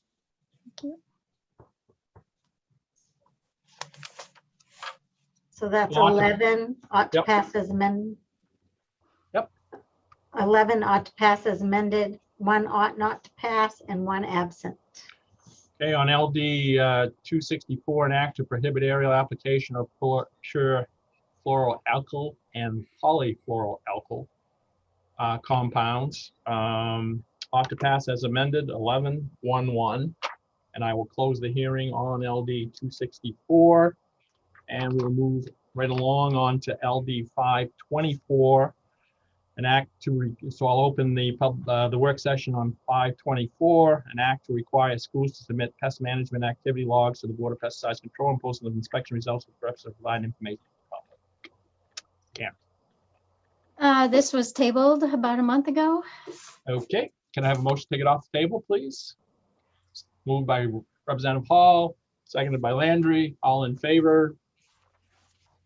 It's off the table. Okay, go ahead. Karen. Yeah, so this bill is a reintroduction of a bill from the 129th. It's identical to LD 908. So it establishes in law certain requirements of the Board of Pesticides Control related to pest management on school property. And it requires a school to maintain a pest management activity log related to the application of pesticides. This information must be provided annually to the board, and the board is required to post this information on its publicly accessible website. And it also requires that the board post on the website a list of all board inspections of a school's use of pesticides and the results of those inspections. So we had a work session on this previously. The sponsor did have some suggested amendments, perhaps, well, primarily turning this act into a resolve, directing the board to make this information more publicly available and to determine and develop the best methods to accomplish this, and maybe limit to a few key of the most toxic carcinogenic pesticides. And I just, you know, if you do move forward with the bill as drafted, I just want to identify for you that LD 908 and the 129th was identified as a potential state mandate. And so I'm assuming that would happen again with this bill as drafted. But I think what the ACF committee did last time is you did sort of put in your summary of your amendment that the committee didn't feel that it was a mandate. So for whatever that's worth. But anyway, I'll just leave it at that for now. Other questions for Karen? What, again, would you say that again, Karen, that last bit about the mandate? We passed it, but then. Yeah, so it was identified as a potential state mandate.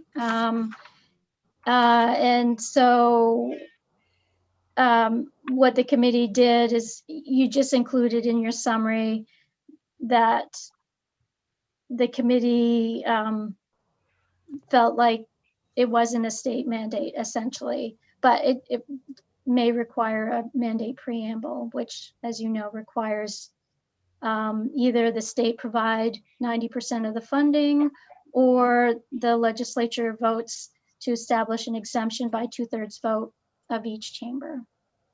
Okay. Other questions for Karen? Senator Black. Karen, do you have the, what was the vote? Do you have that from last session?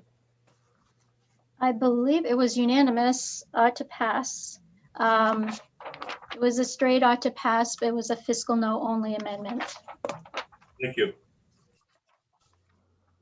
Director Patterson, you still there? Wouldn't want you to escape again, on me. So if you want to unmute yourself, please. Sure. I just wanted to check in with you. This is information that's basically already being collected by the school system. And what does this do to the board that they're not already doing? So at present, as is the case with all pesticide use records, with the exception of the end of year summary reports that we receive, it's just maintained at the school level. So it's not something that is automatically sent to the board each year. So this would require all the schools now to send it to you. That's right. And you would then post it. Well, I don't know what the amendment reads, but yes, I mean, the current language of the bill, yes, would require them to submit their logs, which can be pretty lengthy. And I think Dr. Murray expressed during the hearing also that, I believe she expressed this, although it may have just come from other conversations we've had, that some of the schools, particularly the IPM coordinators, in some instances lack access to, and maybe even a knowledge of how to use some of the multifunction machines, for example, to be able to scan, send documentation that's all written, maintained in a written record. So I think there was some concern about them sending that. I think there was also concern, and that's maybe a part of the amendment, about sending records for every time they apply disinfectants and sanitizers, particularly with COVID. They're applying them many times a day, every day. In many different locations, and each of those applications in, say, a different classroom would be technically a different element of their log. It would be a different line item in the log. So I think there was concern about having to send that just quantity of information to the BPC. Thank you. Karen, what does the amendment do? Does that eliminate any of that? What does it do on how often they have to, is it an annual submission of the logs? Is it weekly? Is it daily? Every application, or what? Well, right now there's not really an amendment. I mean, the sponsor had a couple different approaches, the resolve, or if the committee moves forward with the bill, she asked that you provide a public health exemption. Obviously, schools need to act quickly during a pandemic. But the department has some suggestions for the original bill: clarify the use of the term species, school property is not defined, and strike certification numbers. But there's really no amendment. And just a reminder, the board has authority to adopt routine technical rules to implement that provision, so they could figure out what's the best way to? Yeah. Okay, so and the sponsor of the bill had suggested a resolve to do that. Well, go ahead. I mean, this, we're almost talking a couple months ago now. So, right. I mean, I think if there was discomfort with moving forward with the statutory changes, that would be another option, I guess, that she put forward to the committee. And the department also stated in their testimony, because there will be questions on how to best design and implement this online reporting requirement, the committee may consider changing this bill to a resolve, directing the board to research and implement workable methods for doing so in a manner that provides data in a clear and useful format. And then maybe report back to the committee. Okay, thank you. Senator Maxman. Thank you, Mr. Chair. I just wanted to, I'm sorry if this was said, but I just wanted to make sure that it exempts hand sanitizer and disinfecting products. I know that was, I've heard that as a concern from my school districts. I think the sponsor mentioned it too. Yeah, I think it was one of the things we should exempt is public health products. Okay. So that would include just those things you mentioned. Okay, thank you. Yeah.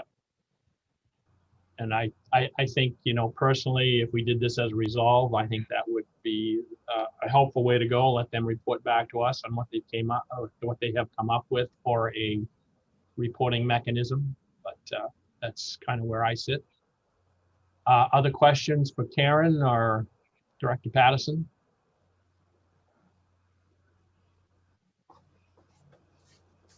Does somebody want to make a motion here?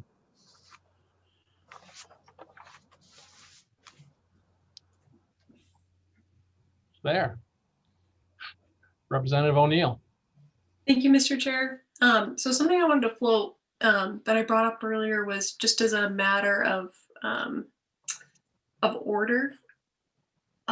We have a bill that is coming, and the sponsor has given us an amendment. And in my mind, what I've heard, spending 5 years on this committee, is that Director Patterson has said that these records exist on paper, and that when we request aggregate kind of information, we're not able to do that in a cost-effective manner, and that just for informational purposes, like folks at universities and stuff like that, that might want to access it don't have it. So the way I'm looking at it is that if we were to vote for an amended version of the bill that's coming, it would cover this concern for me. Because what I'm seeing the bill do Why is— don't you table this, Representative O'Neill, and we'll just flip it around and we'll take it Okay. up after. Yeah, I mean, that works for me. All right. You want to make that? Table it. All right. Is there a second? Second by Representative Landry. All in favor of tabling, and we'll take it up after 1599. All right. It's tabled. I will close the work session for now on LD 524, and we'll move on to LD 1599, an act to establish a Maine pesticide sales and use registry. Karen. So section 1 of the bill requires the board to submit an annual report to ACF, HHS, ENR, and IDEA committees on developments and progress made to carry out the state policy regarding public and private initiatives to minimize reliance on pesticides. That's in Title 22, Section 1471X. Section 2 of the bill establishes the pesticide sales and use registry, and it directs the Department of ACF, Board of Pesticides Control, in collaboration with DAF's Office of Information Technology, to create a publicly accessible online registry of pesticide dealers and applicators reporting pesticides sold, distributed, or applied in the state, and including the quantity, location, and purpose of the use of pesticides in indoor and outdoor applications. And Section 3 requires the board to submit a report to those same 4 committees, ACF, HHS, ENR, and IDEA, on progress made in developing and administering this online registry, and recommendations for ensuring that information from pesticide dealers and applicators is recorded on the registry if a dealer or applicator is unable to access the internet. And it gives the authority to all committees singly to submit bills to the second regular session of the 1/30th. So Representative Osher does have a proposed amendment to sort of address some of the concerns at the public hearing. I did not send it to you because I wasn't sure if I should or if I was authorized, but I don't know if I do have it. I could screen share it. I know Sure. Representative Osher provided an amendment to me last night, and I tried to clean it up, but there might be some few remaining questions that need to be answered. Sure. So why don't you screen share that, and we'll let Representative Osher talk about it a little bit. Thank you very much. That's So the concerns that were expressed were that having to register in advance of spraying, which I picked up from under the notification of neighbors, that was I copied from that, but if I take that out, then people don't have to worry about that. People are also concerned that their names, if we had a public registry, their names as pesticide applicators would be visible to the public, and that made some of the representatives of applicators were saying that was uncomfortable. So the changes that are in this amendment. Oh, also, so one of the problems with notifying early on this online registry that was publicly facing would also be that if you notified that you were planning to spray and then the weather changed or something happened, then that would mean many times going back to put the information in. So now it's changed to a week after you've sprayed, then you put the information in. Also that it's not publicly facing, that it's an online registry. And as Director Patterson mentioned already, people do a lot of the interface with Board of Pesticide Control online, but this, instead of having an annual report, this is requesting that they regularly update. And so, and then this provides, so I'm reading a note, it allows the rules for the submission of info necessary. Anyway, I'm trying to see a note here. Anyway, so that's the changes are that's no longer publicly facing. And so that makes it a registry that is useful, as I said, as a scientist and as a legislator that wants to hear from the Board of Pesticide Control. And what we've heard is that it's difficult to organize information because it comes in and it's not organized in a database. So this registry would be a database so that we could query, or they could query and provide us with information when we ask them questions. But so if you can see what is being shown here by Karen is that under pesticide dealers, that there was a whole list of what had to be data that had to be included, and we've crossed all that out because under the rules, there's already a list of what pesticide dealers and need to provide the Board of Pesticide Control. So we felt that it was redundant to put it in here. And Paul Schlein, who used to work for the Board of Pesticide Control, assisted me in making these changes and gave me his thoughts. And if he's present, I think he's present today and would be willing to answer questions. And we'll bring him in here in a minute if we get to that point. So Representative Osher, I know you just went through this, but I mean, there's a lot of strikeouts in gray. And so what is the bottom line now that this basically does in a sentence or two? The bottom line is it's a registry so that dealers, people who are selling pesticides, and applicators, people who are applying pesticides, are providing information that will go into a database. So the challenge will be that the Board of Pesticide Control needs to create that database, but the technology is there, is available. And for example, those of us who ran for office as clean elections candidates, that's a publicly facing database that people were allowed to see who contributed. But there's other places in which there's databases that are keeping information that makes that information easier to query. So that's the bottom line. And again, the concerns that were expressed in the public hearing was that they didn't like the fact that it was public facing. So I've taken out the part where it's public facing. Another concern was that asking people to, because it was public facing, and I was trying to have it also do the job of alerting neighbors. That's why I had originally said that they should put what they were applying in advance. So I've removed that because it's not public facing, so people don't have to report in advance. They just report after they've applied. Right. And they are reporting the things that they already have to keep track of as applicators. Okay. Thank you. Director Patterson, the commercial applicators keep their records and they submit them to you. Is that correct? So they submit an annual summary report. They don't Right. submit their records to us. The summary report of how much of each product they use. Yeah, so the records are going to be much more detailed, much more akin to what is in the original text of this bill. So they would have, the application site, who their customer was, their exact home location, the weather conditions, what the pesticide formulation is, what it contains, how it's tank mixed, a variety of information.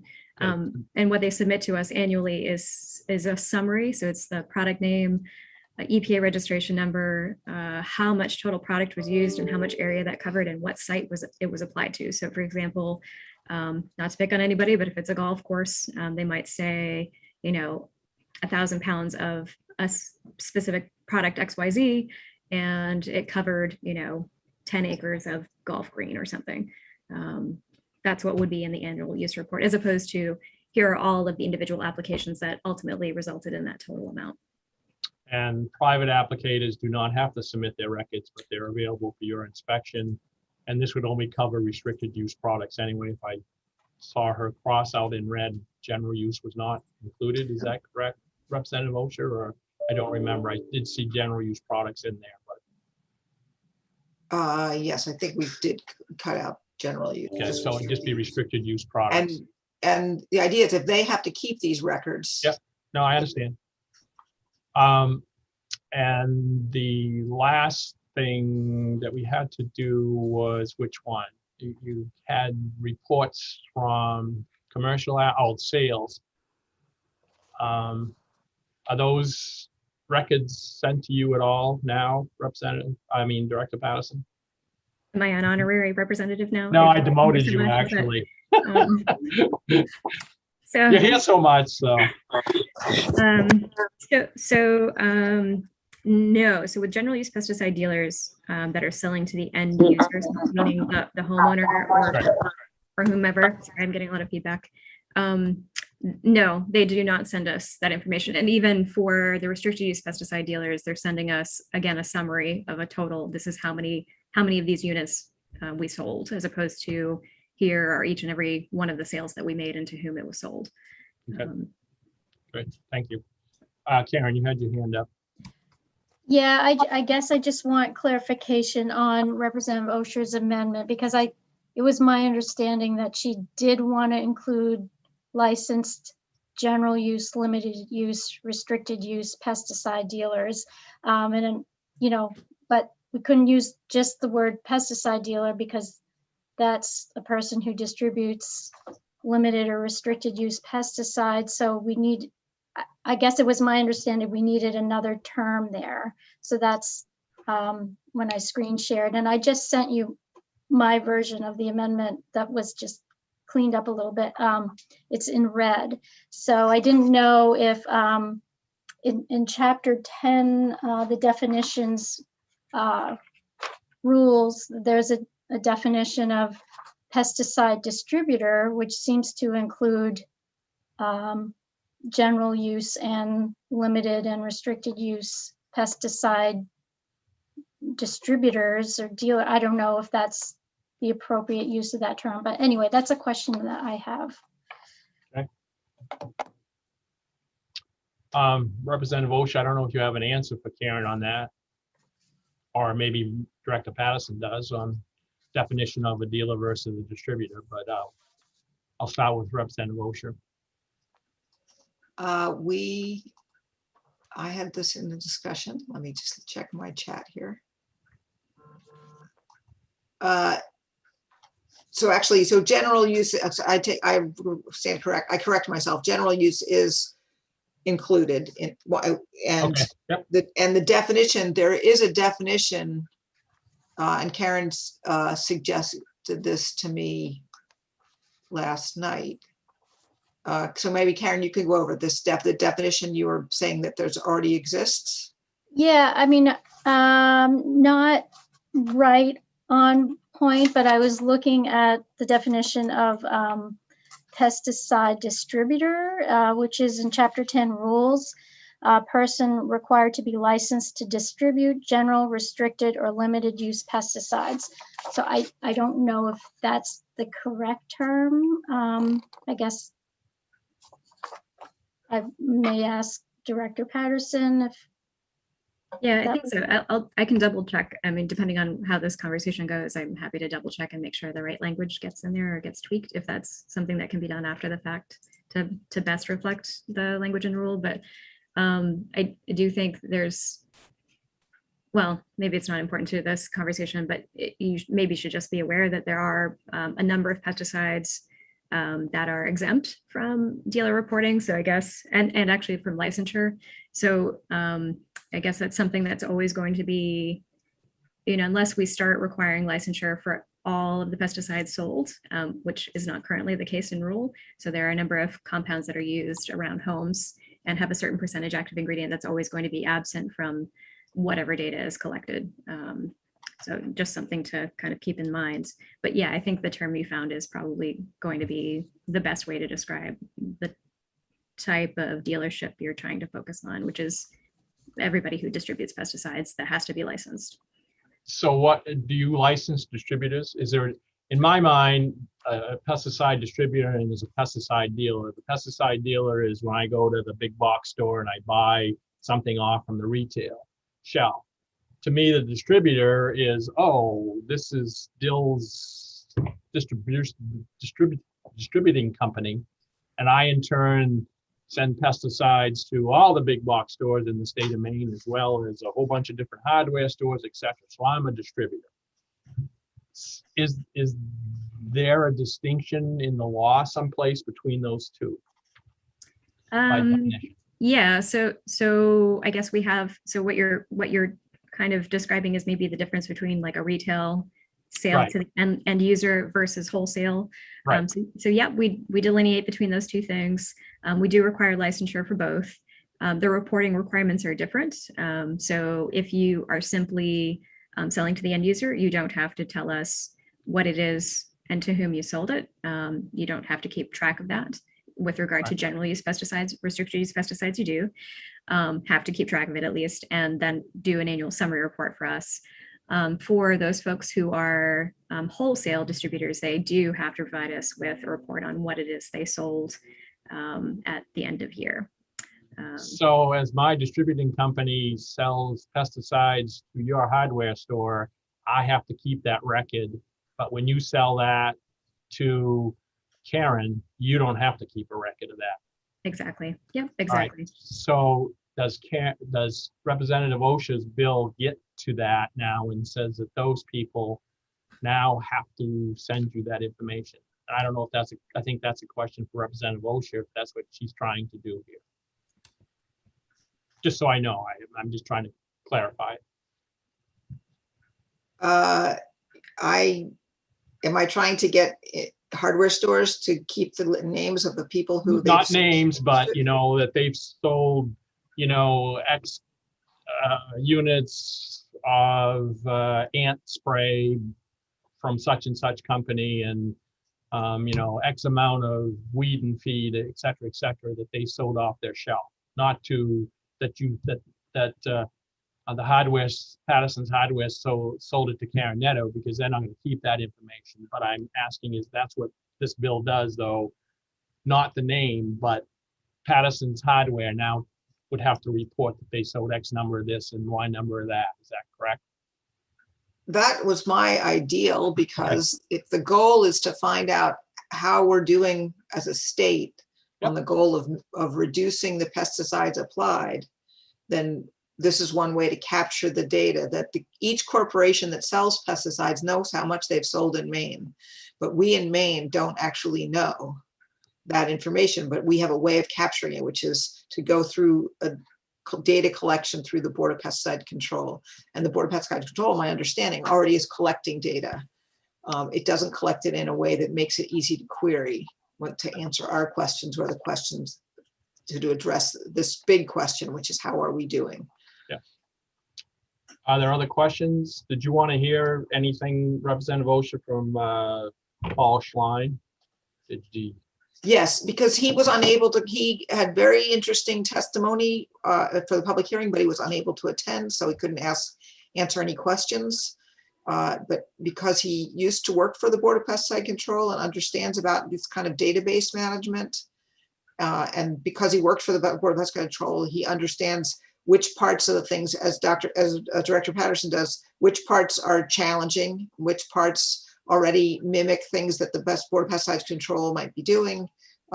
So I just thought he could answer some of our questions. Could you read in Paul Schlein, please? Cheryl? Yeah, he's there. I guess I just don't. Oh, there he is. All right. Do you have a specific question, Representative Osha? I was hoping that he would talk about the changes we made in this amendment that include taking out the very detailed descriptions of what people have to present and how the rules already require certain data to be given to the Board of Pesticide Control. Would you introduce yourself, please, Mr. Schlein? Yes. Good morning, senators and representatives and committee members. I'm Paul Schlein. I live in the town of Arousek. I was also the public information officer for the Board of Pesticide Control for 8 years, 2005 to 2013.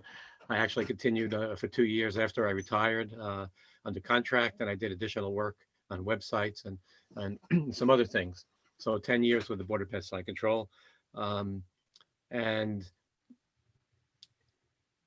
from the very beginning, my understanding of this bill, it had one single sole purpose, and that was to essentially bring back the companion part of the statute. Statute I'm referring to is the one that is the state policy to reduce reliance on pesticides, 1471X, I believe. Its companion at the time was 1471M, and that was the requirement for reporting. And this bill is intended, I believe, to go back to that point and with 1471M to pick up where it left off in 2002. As my testimony mentioned, and there was a link to the report from the Board of Pesticides back in 2000 that showed their heroic efforts to be accommodating and to actually provide the reports that were required, pesticides usage and sales, but for various reasons, as stated in the report, and also I mentioned some of those in my testimony, they weren't able to do that, and they tried. And 2002, the reporting requirement was essentially dropped. The part of the statute is still there. So this bill is intended to bring that back, but with a solution.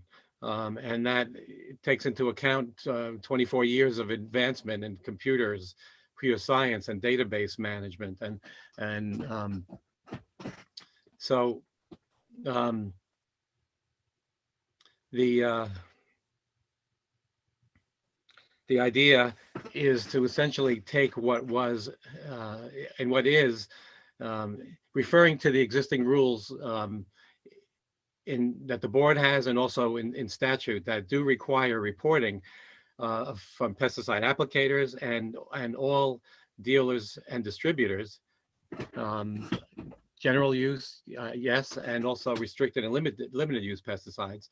But the idea is to gather all of that information that's now presently already being asked for, whether it's in a daily log or an annual report or different periods of frequency, and convert that from what's essentially an analog form, something on paper, and put that into digital format, where it's more easily entered and more easily analyzed, and which should make everyone's job easier. It's not adding any new, the amendment clarifies all of that at this point, and it really does distill it down to the essence of the bill.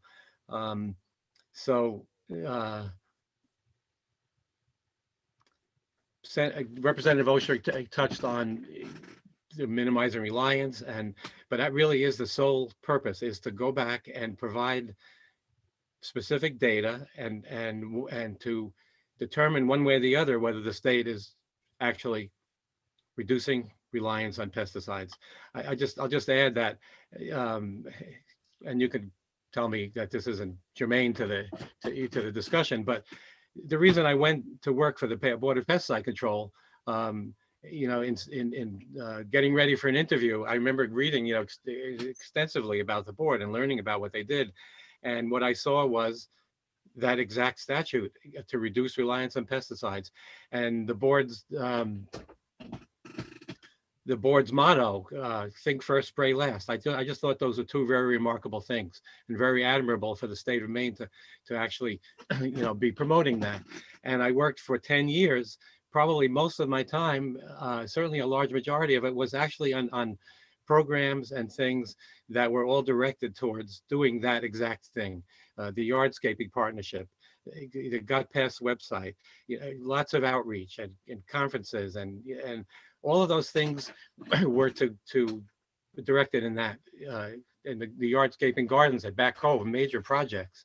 All of those things were directed to that 1471X. And however, and we talked about this amongst ourselves and the staff there, and the public was inquiring, you know, where do we stand with that? What, you know, how do we know, you know, what's going on?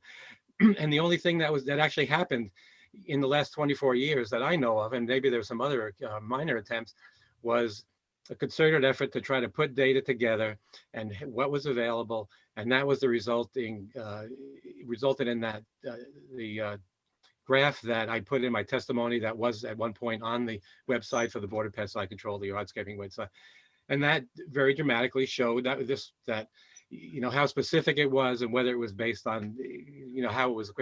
There wasn't any doubt in, you know, that pesticide usage based on sales and distribution was increasing a tremendous amount. So with that in mind, how can the state and the Board of Pesticide and the ACF not, you know, want to basically take advantage of, you know, modern technology now and not really add anything to the burden pesticide applicators and the community and distributors, and not really jump at that opportunity, to be perfectly honest, and set that in motion.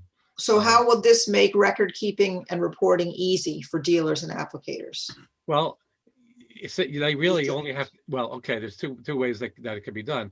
And the first is to have a database through most likely the portal that already exists, with a form that they go in, which probably matches the forms that they use on paper right now, or could certainly even mimic that. Actually, they could actually look like the same thing online, and they're just going to be entering digitally the information that they're doing now, instead of writing it down on paper. And it's, you know, it's in, and then. Okay, so then how would this help the Board of Pesticides Control conduct research and provide analysis for bills like the ones we've taken up? There's other bills we've talked about today that are about applications. How would this help with that? That provides a very concrete, accessible database of all that information, which can be manipulated in any number of ways, as databases can. I mean, queried. So you could ask to gather that data quickly, because you don't have to go through paper. Absolutely. There's no data entry, additional data entry required, which is the way it was done 24 years ago. And that was a monumental task. No duplication of efforts. Readily accessible, and it could be in real time. I could see that as being a tremendous tool, even for the board itself, aside from the you know, complying with the statute, you know, for their own research and, you know, and looking and not waiting a year for things. They can look at it in real time, or certainly, you know, with a delay of a week or so, but it'll be available to look at. Thank you. Are there other questions for Mr. Schlein? Thank you.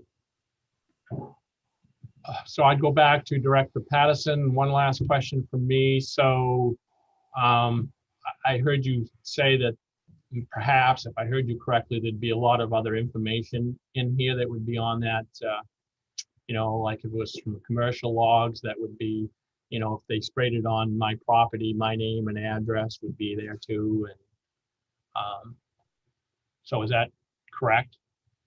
Okay, so with the original version, yes, that's certainly true. That, I mean, with regard to comparing this, what's being asked for in this bill versus what we actually are collecting and actually actively collecting. So we only actively collect the end of year use reports, and we don't collect those for private applicators. So this is an extension beyond that, for sure. All right, thank you. Are there any other questions? Ready for a motion? Well, but private applicators have to keep these same logs. Is that true? They do not have to submit them to us. They only have to provide them as part of inspection. Right, but they do keep them. So anybody who is applying pesticides as a part of production of an agricultural commodity on their own property, or as a commercial applicator who's providing services to the public, or as a government employee, they do have to keep pesticide application logs, yes. Great, thank you. Representative Underwood.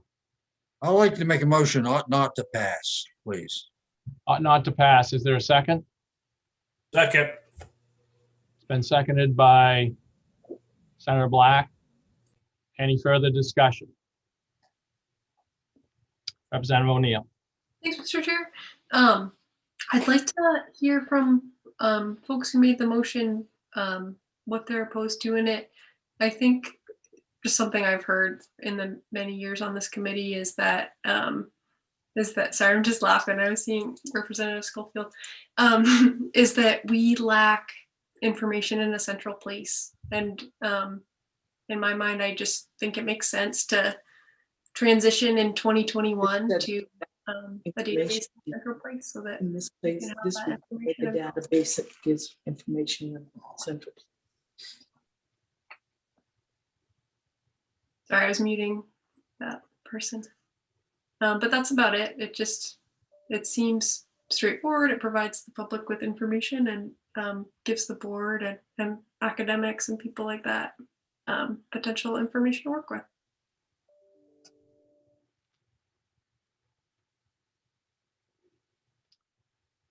Does anybody want to respond to her question? The one thing that I can see as a potential problem is I think just a year-end, information that they have is fine. Commercial applicators already do that. Private applicators, if they're, by law, they're going to have to do this. Now, all the retailers are going to have to do this. It's going to be added cost for a lot of people that won't show in as a physical note here. But I think even though I realize, I hear what you're saying about electronic information and submitting it, and then it's got to be received by the board and sorted out. So, but anyway, Senator Black. Yes, I just think it's a lot of added burden and duplication. The hardware stores and distributors, everybody are keeping track of the records now, and I think it's doing a good job. And I don't see any need of putting more regulations on them. Representative Underwood. Government that governs the least governs the best. This is one of my primary mottos of my life. And it's true then, it's been true all over my life, and it's true today.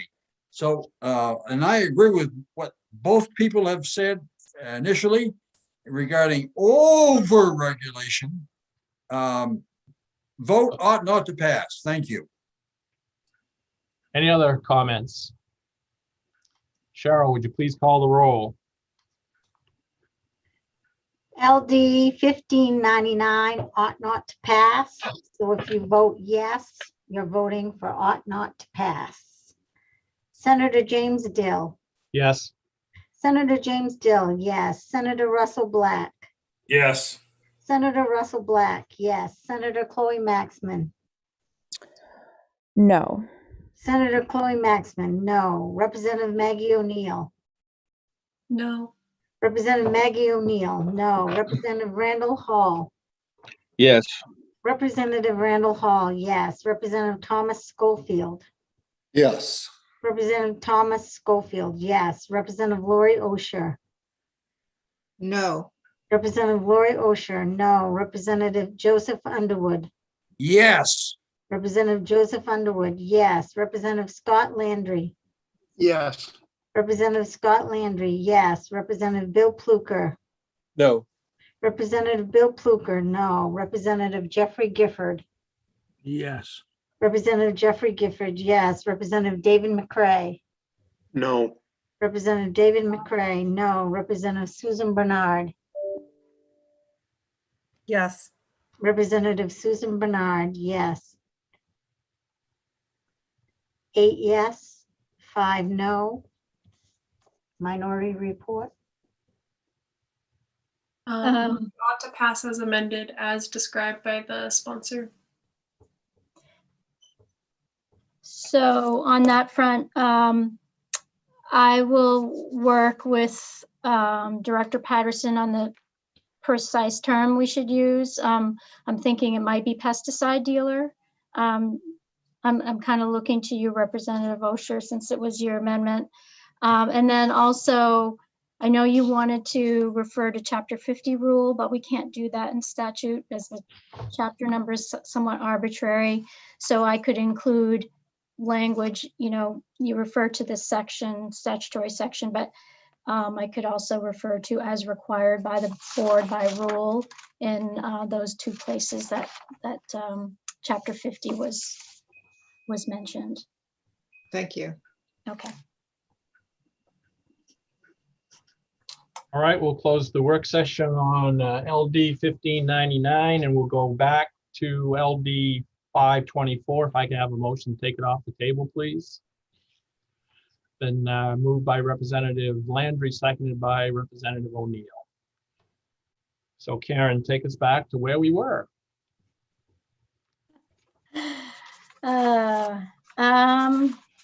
I'm not sure where we were, to be honest. I think, some committee members wanted to sort of see where the discussion went with LD 1599 to sort of inform the end of the discussion on 524. So there are some options to sounds like could go with the original bill. The department had some clarifying type suggested amendments. There's also the idea of from the sponsor and the department turning the act into a resolve to sort of direct the department to come back with the best methods to accomplish the information being more publicly available. Of course, this is school pesticide logs. So I guess that's where we are. And I think, as I mentioned, I like the idea of resolve, asking them to come back on record keeping. And I think I'd like to see two sections on that. The first section would be, with school logs and a way to get at that. And the second one would be back to how we can look at other ways of getting records to the Board of Pesticides Control from the standpoint of getting information on use in the state of Maine. I don't know if that would be an annual thing. I would leave it up to the board to look at, but I agree with the intent of 1599. But I think that we were going down the road of too much information being collected. And I think as I mentioned, the reason why I wasn't for it was I think it was a burden on storekeepers as well as other folks, the private applicators, et cetera, to get that information in. So I'd like to see the board see if there's a way of getting at use records that at least on an annual basis. So if they could look into both of those things, that would be the way I would like to see this bill go, but that's just me, just throw it out there for discussion.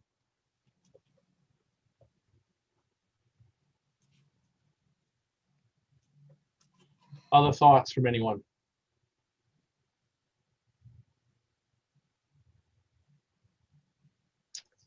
Anybody want Representative Schofield? I kind of go along with that, Senator Dill. I think a resolve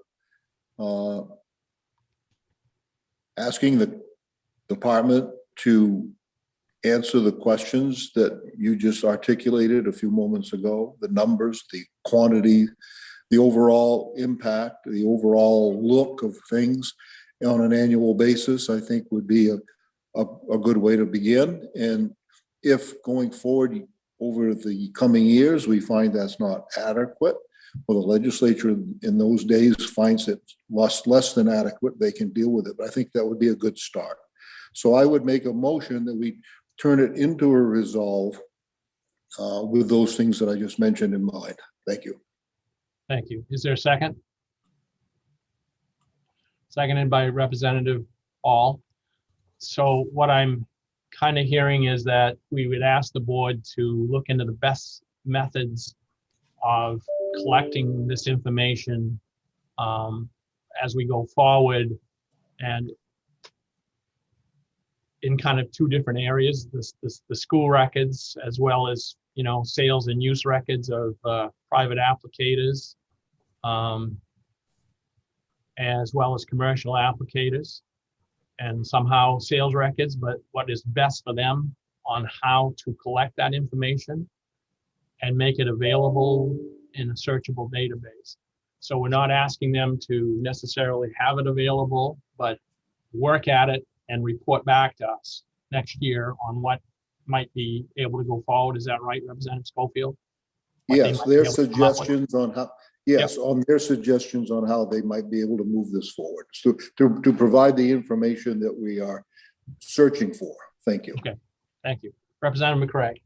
Yes, just a quick one. I was concerned about the report back. Then I heard the word report back.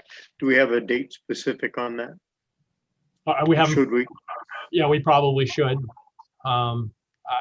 It's the short session, so I'm going to say probably early January 1st, or.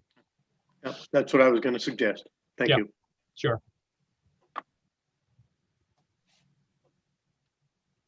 Representative O'Neill. I am open to considering this if we would have a bill, like an ability to report out a bill and act on it. Because I think what we're doing, we could have done during the public hearing process, frankly. So I am frustrated that we've been talking about this for so many years because it's really the people of Maine who are hurt by not doing this right away. So my requirement for voting for this would be that we have a bill and we're willing to act on what the board comes back and says, because we're not going to vote for something just to make people have cover so that they're not, so they're avoiding the first vote that we just took. Sure. I mean, I don't have a problem with, we have the ability to report out a bill like we do in most of our resolves anyway. Representative Schofield, it's your bill. Is that suitable with you? I think I'd rather have it be a resolve. I think. No, it is a resolve, but it just okay. gives us the ability, if we want to, after we get their information, if we want to put in a bill, we can. Yes, thank you. I understand now. Thank you. Right. All right. Any further discussion?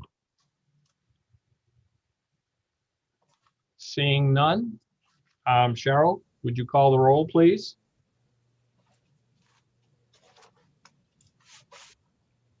I will. LD 524 ought to pass as amended. Is that correct? Correct. Okay. Senator James Dill. Yes. Senator James Dill, yes. Senator Russell Black. Yes. Senator Russell Black, yes. Senator Chloe Maxman. Yes. Senator Chloe Maxman, yes. Representative Maggie O'Neill. Yes. Representative Maggie O'Neill, yes. Representative Randall Hall. Yes.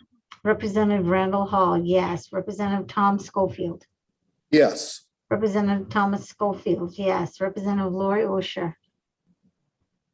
Yes. Representative Lori Osher, yes. Representative Joseph Underwood. Representative Joseph Underwood. You're muted, Representative. Representative Joseph Underwood. Yeah, no, it's not needed. Representative Joseph Underwood, no. Representative Scott Landry. Yes. Representative Scott Landry, yes. Representative Bill Pluker. Yes. Representative Bill Pluker, yes. Representative Jeffrey Gifford. Yes. Representative Jeffrey Gifford, yes. Representative David McCray. Yes. Representative David McCray, yes. Representative Susan Bernard. Yes. Representative Susan Bernard, yes. 12 yes, 1, is it ought not to pass?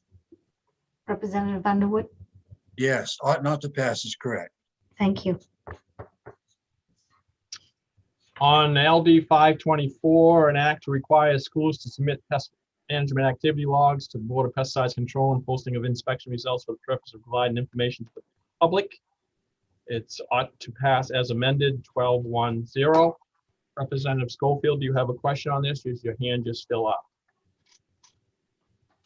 Okay. I will close the hearing, the work session on LD 524. And that leaves us now back to Representative O'Neill and LD 808. Oh, thanks, Mr. Chair. Am I taking over? All right, give me a second. I might have to run because I'm waiting for a notice about a public hearing. Actually, with Representative Bernard's other committee. All right, so I'm going to open up the work session on LD 808, like Senator Dill said, and Karen, I'd ask you to give us an overview of the bill, please. Sure, thank you, Representative. So LD 808 is an act to clarify the funding for the University of Maine Cooperative Extension Diagnostic and Research Laboratory. This bill is a concept draft, and the summary says it proposes to amend the laws governing the fee imposed on the retail sale in the state of containers of pesticide products and the use of that fee to fund the University of Maine Cooperative Extension Diagnostic and Research Lab. So as you all know, Public Law 2019, Chapter 548 went into effect last June, and we did hear testimony from folks that implementation of the pesticide container fee has been problematic for retailers. So there were proponents of the bill include the Maine Grocers and Food Producers Association and the Retail Association of Maine. No one is opposed to LD 808, and we did hear testimony neither for nor against from the Board of Pesticides Control and Maine Revenue Services. I do know that Senator Farren, the sponsor of this bill, has a proposed amendment. And there were requests that Christine Cummings from Maine Grocers and Food Producers Association, as well as Curtis Picard from the Retail Association of Maine, be present to answer questions at the work session, as well as someone from Maine Revenue Services. So there are folks here to ask questions about that. I could go over Senator Farren's amendment, or you can have him go over it. I don't know if he's in the attendees. It would be helpful to have an overview. I'm going to look at attendees. He is not here. He was here earlier today, but he's not here now. Okay. So I'll just share my screen if that's okay. Please. I did send it to you all, but and it is posted on the web, on the committee's webpage. So basically, it amends, it strikes everything. Well, there is nothing there, so it would amend the provision on registered pesticides. So let me just grab my copy here.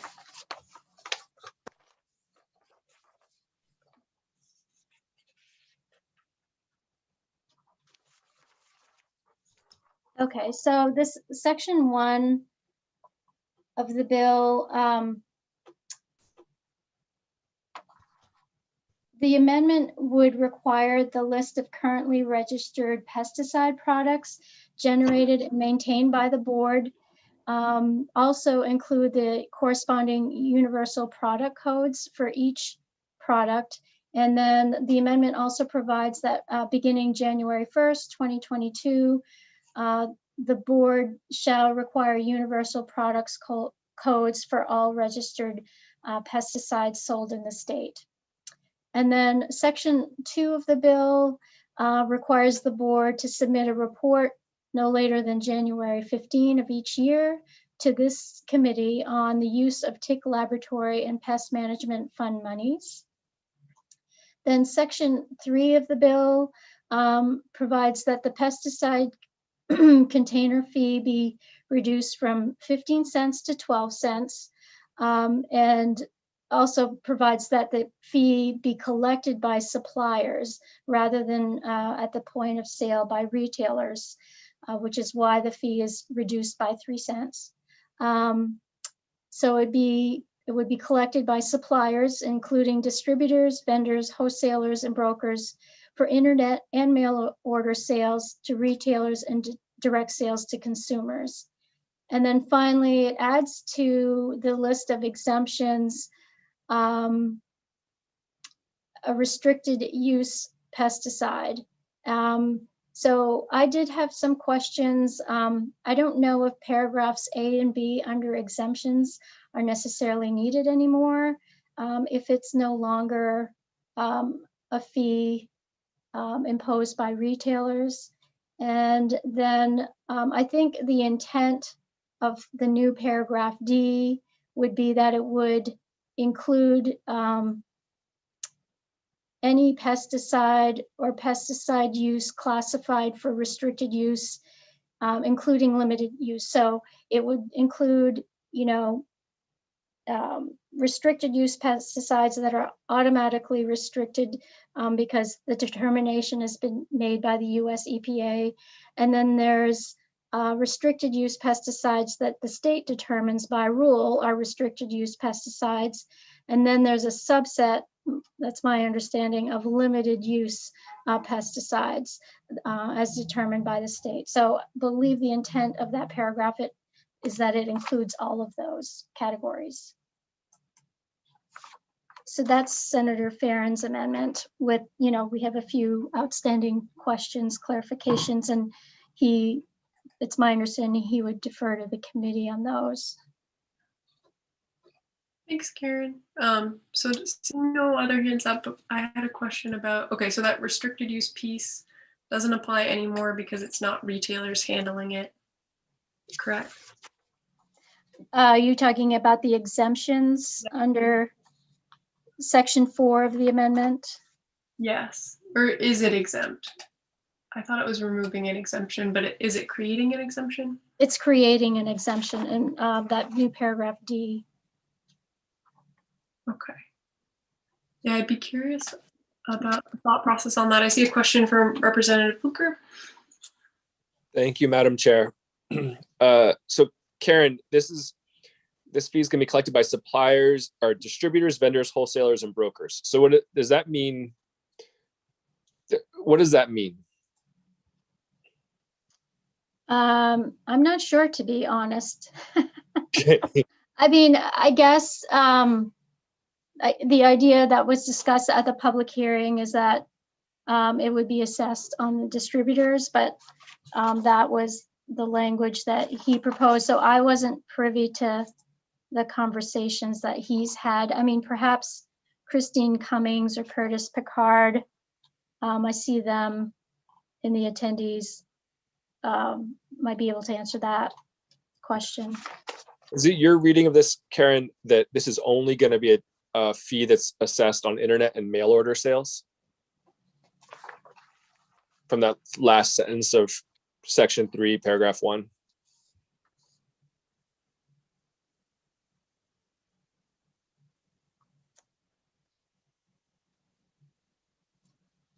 Yeah, I see what you mean. I'm not sure that that's the intent. Okay.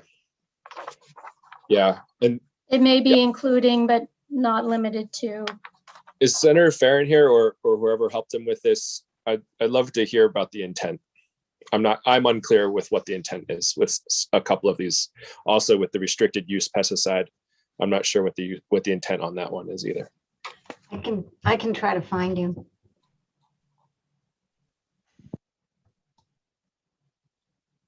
In the meantime, I see Senator Black.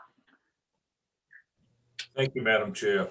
I'm not sure, but I'm wondering if that wasn't to take the burden off of my retail stores and just put it back on the large, the bulk distributors.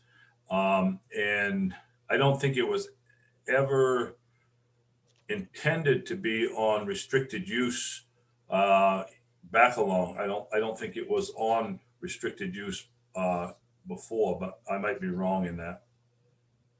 Thank you. I think you're right that if it was sold at a retail location, that restricted use wouldn't have fallen under that, right? But I just wonder if it's fair to separate it out.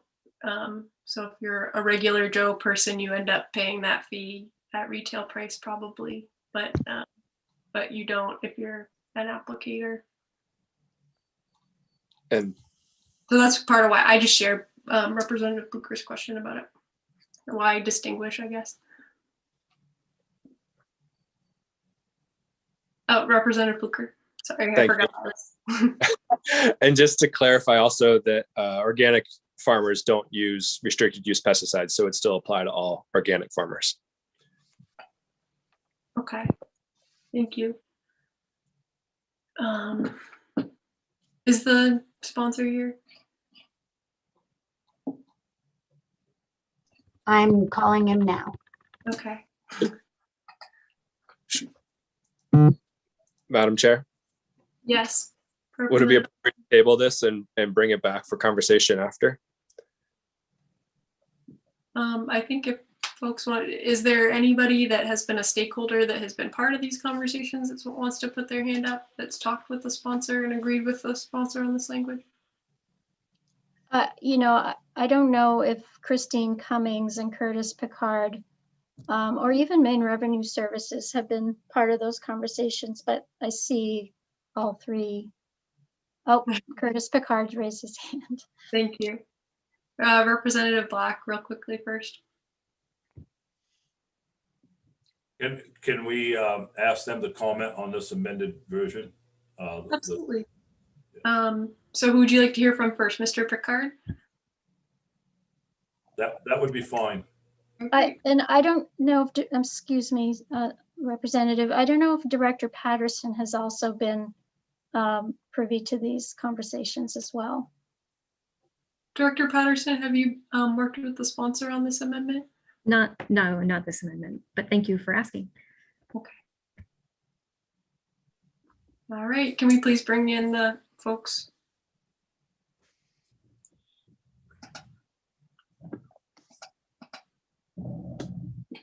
I'm sorry, I was on the phone. Who would you like to see, Representative O'Neill? Curtis Picard, please. Yes, I'm I sorry. can probably do it. I see Christine Cummings has her hand up as well. If you would you like her as well? Yep. All right.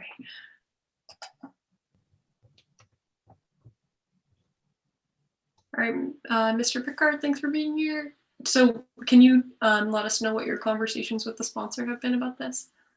Sure, Representative Neal and members of the committee. I am Curtis Picard, President CEO of the Retail Association of Maine, for the record. This is the first we've seen the amendment. We saw it this morning, but I will tell you, and we shared this in our public testimony as well, we conducted a number of stakeholder meetings over the last year on this issue, and the idea of shifting the fee to the distributor level also posed a number of challenges as well. I know Christine has a member from AG of New England who was part of those stakeholder groups. I don't know if he is available. He can talk more directly about it, but one of the things I can bring for consideration is, especially with large retailers, their distribution centers aren't always located in Maine. So while they may be taking these products at, say, a New Hampshire warehouse, they're not really going to be able to segregate which of those products are coming to Maine versus other states, which is why it's still going to be a challenge to track and collect a fee if it gets shifted to the distributor or wholesale level. So we know this is a challenge. And that's why we brought this bill forward. Is it's not working for collection at retail. We know there's challenge at the distributor level. If there was an easy answer to this, we certainly would have brought it forward. I know there's been talks with the administration about doing some sort of funding for this in the next change package. I don't know what the status of those conversations are currently, but I know that was an avenue that was being explored as well. All right, thank you. And Ms. Cummings, do you have anything to add to that? Good afternoon. I just wanted to reiterate some of the points. Both Mr. Picard and I have been working on this, and I do have a few members here as a part of the discussion as well who could speak to the complexities and their exercise working through the pilot program over the last year, trying to implement this. And I think hearing firsthand from them may be important to understand that even though this would be taking the burden off of retail, it would simply be shifting the complexities from one to another. And so if you would like to indulge them or learn more, they're certainly available. So thank you. Thank you very much. Something I'd like to hear first is some information from MRS. If we could bring in the representative of MRS to talk about how a tax on a distributor or wholesaler would work. And who is that? It's Elena Patterson.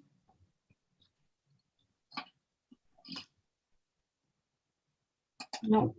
All right. Oh, wait. Yes, she's there. Yeah. She's been there the whole time. Somebody just moved her. She's not there Okay. now. We got it. I was spelling it with an E, not an A. Hi, Ms. Patterson. Thanks for being here. I'm wondering if maybe she was kind of listening as other bills passed. So she's not in front of her computer. All right. There she is. Oh, hi. I'm new to this. Hi, my name is Elena Patterson. I am a tax policy analyst in the Sales, Fuel, and Special Tax Division of Maine Revenue Services. Hi, thanks for being here. Could you comment on the difficulty, implementation of a wholesaler or retailer fee? Seems to me like it's doable, and it's something we've talked about before, or I had a bill like that last time. So. The way that the language is currently written in our Title 36, which is if you're looking at the sponsored amendment, is that section 4941. The amendment does not touch subsection 3, which details that the administration of the pesticide container fee is to be administered in the same manner as the sales tax. And sales tax is a levy on the consumer, but it is imposed on the retailer. So we have had, and I apologize because this is also for me the first time I'm seeing this amendment, so I don't have as full a scope on it as I would like. We have had a motor vehicle oil premium fee that was imposed that created a registration requirement. What it would need to do, I think, at first glance, is we may need to look at the registration requirements under Title 36, Part 3, to determine that these distributors, vendors, wholesalers, etc., do still have a registration requirement that would need to have them register. So, for instance, a distributor that might be operating outside of Maine, for instance, what Mr. Picard referenced, a warehouse in New Hampshire that then distributes products to many different states, they may not have what's known as nexus with the state of Maine to require them to register as a retailer. So I would need to do that type of analysis on the language to see if those suppliers would still qualify as a retailer. But that's really where I think the question comes. Again, if this fee is to be imposed as a sales tax is imposed on the retailer. It's technically, it's on the ultimate consumer. So it's on you when you purchase one of these items, that is then the responsibility of the retailer to collect it. So shifting the collection of the fee from the retailer to the supplier or the distributor does pose some problems if I think the administration provision under that section 4941 is not also updated. Okay, thanks. So if I understand correctly, and I'm not sure what language you're referring to, so I'm just gonna speak from what I've heard. Sure. So you're saying it's different than a sales tax. I think this would be like an excise tax or a fee, like it's a back end kind of thing. Yeah, I mean, generally speaking, you definitely have nexus for if a business is reaching into Maine to distribute products, correct? Potentially. So there is something known as a remote seller. Under the sales tax law, a remote seller is someone who may not be physically located in the state of Maine, but does make sales of products delivered into the state of Maine. In order to require registration as a remote seller under our laws, they need to have at least $100,000 of gross sales or 200 transactions of tangible personal property or taxable services delivered into the state in the prior calendar year or the current calendar year in order to require registration as a retailer in the state of Maine. So there is a possibility that these distributors, vendors, et cetera, do qualify as a remote seller. So that physical nexus requirement may not be met, but the remote seller is. There's also a possibility, if we're talking about a small distributor, that they wouldn't meet that threshold, and therefore they would not be required to register to. That's the piece that I really need to look at, is if they're not required to register under that, is there enough transactions of the pesticide fee potentially to require registration? I don't have an answer for that yet. I'd have to look at the language a little bit in more detail. Okay, thanks. That would be helpful. And just to clarify for myself, I'm hearing the word retailer when we're talking about distributors, and I'm just confused. I'm sure it's a definitional thing, but could you help me understand? Are we able to make a distinction, or do we have to fall under that remote retailer definition that you're talking about?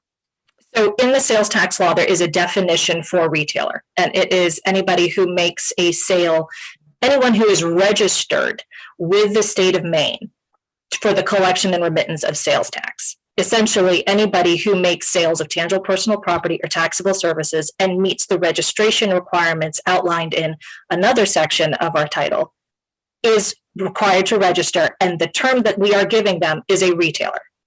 So you could have somebody who you would think is a manufacturer, but by dint of the fact that they are making sales of tangible personal property or taxable services into the state of Maine, they would fall under the definition of retailer under our title. Okay. I think I just have more questions about what does the supply chain look like? Are we properly classifying people as retailers? I suppose I'm just a little fuzzy on that, but and yeah, I mean, that's our definitional title, and it comes to, it doesn't take supply chain concerns. It's just how we recognize who is registered with the state of Maine to collect the sales tax. If taxes due, the manufacturer example that I gave are most likely making sales for resale, which is not a taxable sale. So sales tax is not collected on that transaction to the retailer. But under our law, they are still registered as a retailer, even though they may not make a single taxable sale. Okay. Senator Farron, thank you very much. Do you have anything to add to this? Would you be willing to connect with MRS about this to talk about details? Or I guess first, welcome, and do you want to tell us anything about the process with the amendment too? Thank you, Madam Chair. This is one of those ones I still go back, and I think Mr. Picard and some others will say, we identified this as being a pretty significant impact on some of our sales on the retail side of this, and trying to do this change to the distributor or supplier seemed easier than it sounds like it is right now. So the short answer to your question is yes, absolutely. Be interested to see what the options are and trying to work that through. I know the committee's trying to move things along as we all are in our respective committees, but if you could give us a couple days or whatever to continue to work on this, would be much appreciated. I think we could do that. Does the committee have any further questions? So would folks be willing to table this and give the sponsor and MRS and stakeholders a couple days to discuss? Representative Landry, is that a motion and a second from Rep Black? All right, just hands. All right, thanks. That's tabled, and thank you all.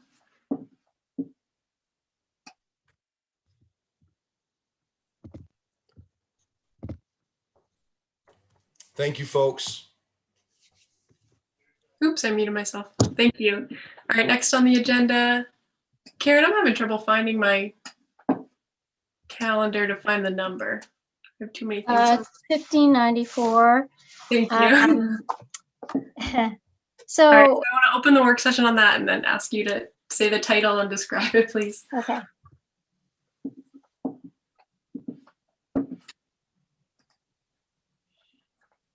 Oh, did you open the work session? Do you want me to go ahead? Or? Oh yeah, that was it. I just okay. saying the words I had to say. Yeah. So this is an act to suspend the collection of the container fee for hand sanitizer and sanitizing wipes during the COVID-19 pandemic. The committee may want to table this one as well, but I can, given that we don't really know what's going to happen with 808 at this point, but I can go ahead and do the overview and you can take it from there. So there was no testimony in favor other than the sponsor. And since putting in the bill, she did come to understand that hand sanitizers and wipes designed for hands are not classified as a pesticide. However, she did say she wasn't clear that this is 100% clear to all retailers, and she did indicate that some retailers may be imposing the fee. But her intent, I guess, at the public hearing was that it would apply to surface sanitizing wipes that are technically classified as pesticides by the board. And it seems like a bad time to begin imposing a fee on these particular products during a pandemic. So she did suggest an amendment to reflect this correct designation of surface sanitizing wipes as pesticides and to create a moratorium on the fee until the pandemic is over. And then another suggestion Representative Tepler had was to ask, to instruct the department to work with retailers to better inform them of the items on which the pesticide container fee is imposed. So there was no testimony in opposition. The department and Maine Revenue Services in writing only, but the Department of ACF was at the public hearing. And they did talk about, the definition of a pesticide, that consumer products that are used to sanitize the human body are not pesticides, but are regulated as medicines. Therefore, hand sanitizer and hand sanitizing wipes are not pesticides, but are instead considered drugs that are regulated by the FDA, and they're not subject to the fee. Surface sprays and wipes used to sanitize or disinfect inanimate objects are considered pesticides and are subject to the fee. Although we did hear from the sponsor of the bill, there may be some confusion on that. So I think it was Maine Revenue Services in their written testimony pointed out, as currently drafted, there is an emergency preamble on this bill. So retailers would be required to conform with the proposed suspension immediately upon enactment. and they may not have time to update their required systems and update other information on such short notice. So Maine Revenue Services did recommend an amendment to maybe include, delay the application date by at least 10 business days following the bill's effective date to give retailers adequate time to make the appropriate changes. And I'll just leave it at that. Thank you, Karen. Does anybody have questions for Karen? All right, seeing none, I see the sponsor here and I want to welcome Representative Tepler if she'd like to add anything on the process she's gone through. Thank you, Chair O'Neill. I am concerned about whether or not the message is passing clearly to retailers about what is and what isn't on the pesticide list. And it sounds to me like this committee is still refining and defining that to begin with. So that is a problem for the fee being imposed. Perhaps you want to consider an overall halt to the fee until you determine what it's appropriately imposed on. But that's not my business. In terms of this bill, I am very open to MRS's suggestion that retailers be allowed 10 days to realign their cash registers and hold off on the 15-cent fee per container on wipes, sanitizing wipes for surfaces. But I do think this is not a good time to be charging an additional 15-cent fee on sanitizing wipes. People really do feel more comfortable wiping down surfaces, doorknobs, shared spaces. Certainly in any public space, surface wiping is happening on a regular basis. So I think it's important to consider that. Thank you. Thank you, Representative Tepler. All right, so do I see any questions? I'm wondering where the committee is, if folks want to move along with this, and then if there is some harmonizing to do, we can do that when we get Senator Farron's bill, but Senator Black. I think it would be prudent for us to table this at this time and take up 808 first, and then we would know where we're at. There's a possibility that things are going to change, and as we've also heard that there might be a possibility of general funding for this instead of the fees altogether. So I think we ought to. My suggestion would be that we would. I don't know what the rest of the committee feels, but I would think we might want to consider wait until after we do 808. Okay, I think, thank you, Senator Black. I think that works for me for the reason that they're going to come back probably by Thursday anyhow. So I think we could quickly take a vote on this before we have session to make sure that folks get this exemption. But we have a few days anyway. So does that work okay with everybody? All right, can I get a motion to table the bill? And thank you, Representative Tepler. All right, motion by Hall, seconded by McCray. Hands. All right, thank you very much. All right, so we'll take that back up Thursday. Thank you, committee. I'll see you later. All right, so let's look at where we are on the list. I'm sorry, I gotta pull it up. Right now would be the 1611, which is the harness racing bill. Thank you. All right, I move that we open work session on that. And Karen, could you please give a description of that bill? Sure. So sections 1 and 2 make changes to the definition of commercial track. And to be honest with you, it looks like they've just taken some provisions of current law and put it into the definition under 275A subsection 1. So right now, a commercial track means any harness horse racing track that is a for-profit business and is licensed to conduct harness horse racing with parimutuel wagering that is not associated with an agricultural fair. And that if the population of the region is 300,000 or more, and conducted racing on more than 69 days in each calendar year.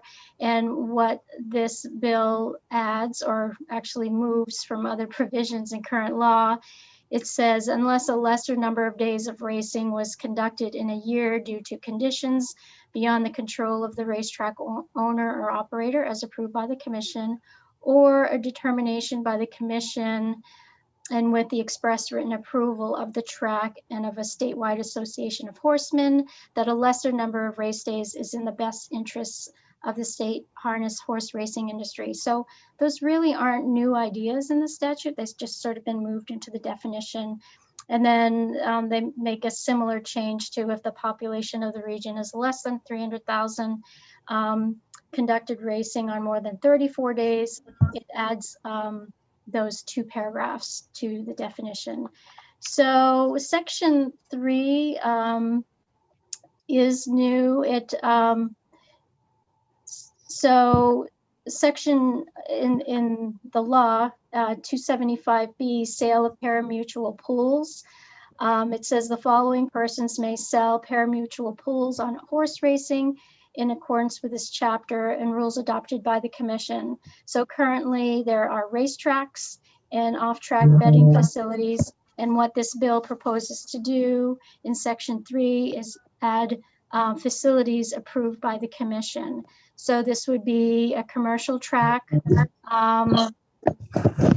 that's licensed to conduct harness racing with parimutuel betting, may sell parimutuel pools and common parimutuel pools for simulcast races at a facility that is approved by the commission and located within 25 miles of the racetrack where the licensed race or race meet is conducted, and a municipality with a population greater than 55,000.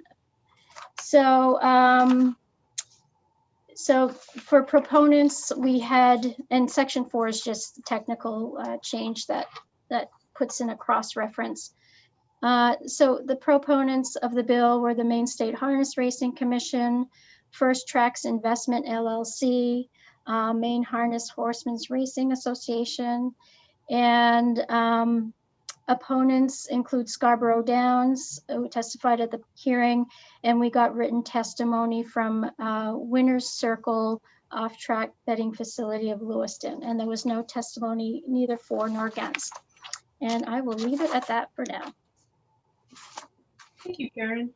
I want to see if Mr. Jennings is here from the department. Or any questions for Karen? I'm sorry. No. Could we please bring Mr. Jennings in? Yep.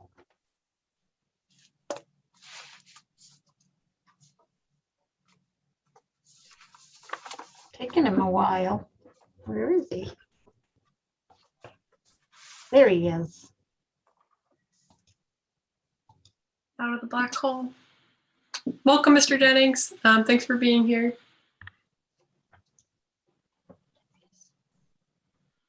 I would love for you to please introduce yourself, and my question for you is if you can walk through what the typical process is to get this offsite betting. I'm going to get the acronym wrong, but what the typical process is to gain access to this and what this bill changes. Thank you, Representative O'Neill. Can everybody hear me? Yes. Okay, good. My name is Henry Jennings, and I'm the Executive Director for the Maine State Harness Racing Commission. It sounds like your specific question is about the second part of the bill relating to the so-called simulcast provisions in off-track betting facilities. So I'll attempt to clarify that for you. there are two ways to conduct wagers or on harness racing that occurs at remote tracks or tracks that are not where the racing is occurring, and that can happen at a commercial track where when you get a commercial track license from the commission, you automatically get authorization to conduct what's called simulcasting, which is the ability to watch racing at other tracks on televisions and place wagers on those races.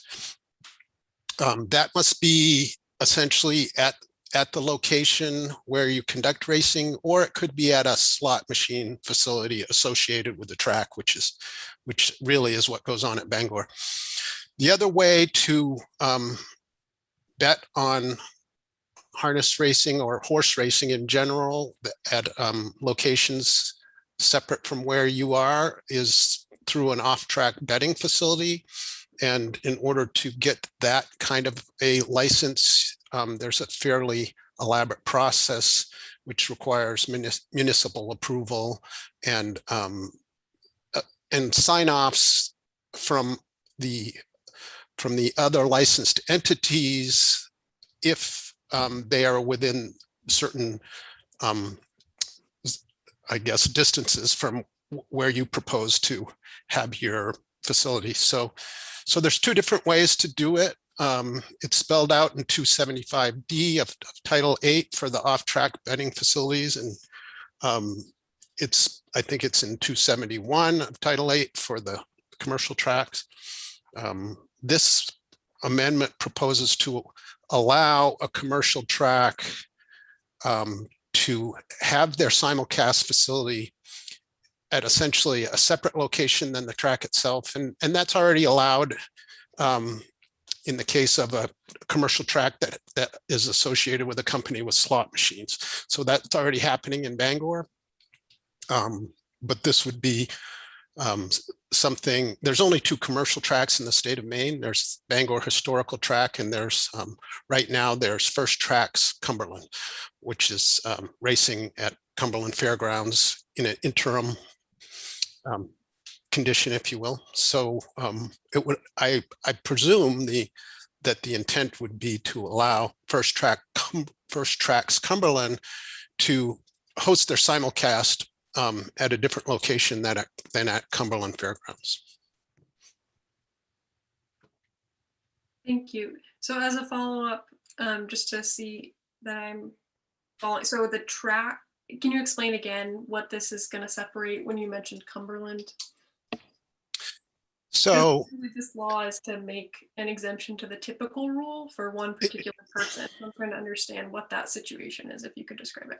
Well, I don't, it certainly doesn't specify any particular, one beneficiary of the proposed amendment. But so First Tracks is racing at Cumberland Fairgrounds, and that's a difficult location for them to host simulcast racing, just because it's kind of removed from the population, if you will. And so they're just looking for some other, I believe, the idea is to be able to hold their simulcast, which as I understand is about 2/3 of the total revenue of a commercial track, be able to hold that simulcast operation in a municipality that's within 25 miles of the Cumberland Fairgrounds and has a population greater than 55,000. I'm told that points towards Portland. I haven't actually researched the mileage or the population of the various communities within 25 miles of Cumberland Fairgrounds, but okay, thank you. So can you describe more what a simulcast is? So it sounds like the racing track would stay separated over in Cumberland, and then there would be just a separate gambling facility. Yeah, so the racetrack that's in Portland. Yeah, so at the track, you can bet on the race that's occurring right there. And that's what probably most people are familiar with. but also at a commercial track, you can bet at any number of other races across the country or potentially across the world. And those races are shown on a series of television, large screen television sets, and you are able to bet on all manner of races across the country or the globe. What this bill would do, as I understand it, would be to allow the simulcast piece, which is betting on races on other tracks, to happen at a different location than at the commercial track itself. Okay, thank you. And can you, it's probably a hard political question, but I'm not as familiar with, I've heard folks describe the Bangor facility and like a bit of separation that exists as something that potentially hurt the actual horse racing that took place there. And, you know, maybe in my lack of knowledge, I'm wading into a political area, but I'm just wondering if you could comment on that and what consensus is about that separation that's taking place. Well, I think it's a complicated and difficult question, and certainly political. I think and I don't think I want to be, it's a difficult question, but I think as originally envisioned when the legislature authorized the casino that's in Bangor, that it was in conjunction with a commercial track. And that's across the country. A lot of times that's what's happened, is casinos have joined with commercial tracks so that both operations can be essentially unified and operate together. In Bangor, they ended up moving the casino down onto Main Street. And so it's, I don't know what it's 1,000 feet or something away. I think there's some sentiment that may have resulted in drawing fewer people to the harness racing track. In this case, I think the opposite problem may be the real issue, and that is you've got First Tracks trying to operate in a very rural kind of remote location that's distant from the population. So I think they may be up against the opposite issue than Bangor had, because you know, in the Bangor circumstance, both entities were squarely in the city of Bangor. So they were in a population center. What's going on with First Tracks currently is that they are not in a population center. And so hence, I think that's the logic to the proposed amendment. Okay, thank you. I see a question. I'm not sure who had their hand up first, so I'll call on Senator Black, please. Thank you, Madam Chair. Thank you, Mr. Jennings, for being here. And, you know, I might not have this completely right, but the harness people are trying to and want another commercial track. And at this point in time, the only commercial track available to them is Cumberland, which you've already stated is in a rural area. And they really need to get this off and move to a newer location. They really need this income to, as we heard in a public hearing, you know, a lot of the support to run the track is from the, you know, betting, you know, simulcast. Am I correct in saying that they basically need this income to operate and to move forward with the commercial track and get them located together somewhere down the road? Well, so there's two pieces to it, I think. Again, I can't speak for the track. I don't know if there's anyone for the track on the Zoom call, but all I would try to do is suggest that yes, there is a process underway to build a new track somewhere else, and I know that's ongoing, and I'm very hopeful about it. But in terms of the revenue, I think that right now they have no simulcast, and at Cumberland, and they don't see it as as I've been told, they don't see it as feasible to really justify the investment to have a simulcast in Cumberland. So that, again, that's a substantial portion of the revenue that a commercial track generally operates on. I don't have, I can't tell you exactly what the percentages are, but I think, to some degree, though, that's a question for the commercial track itself.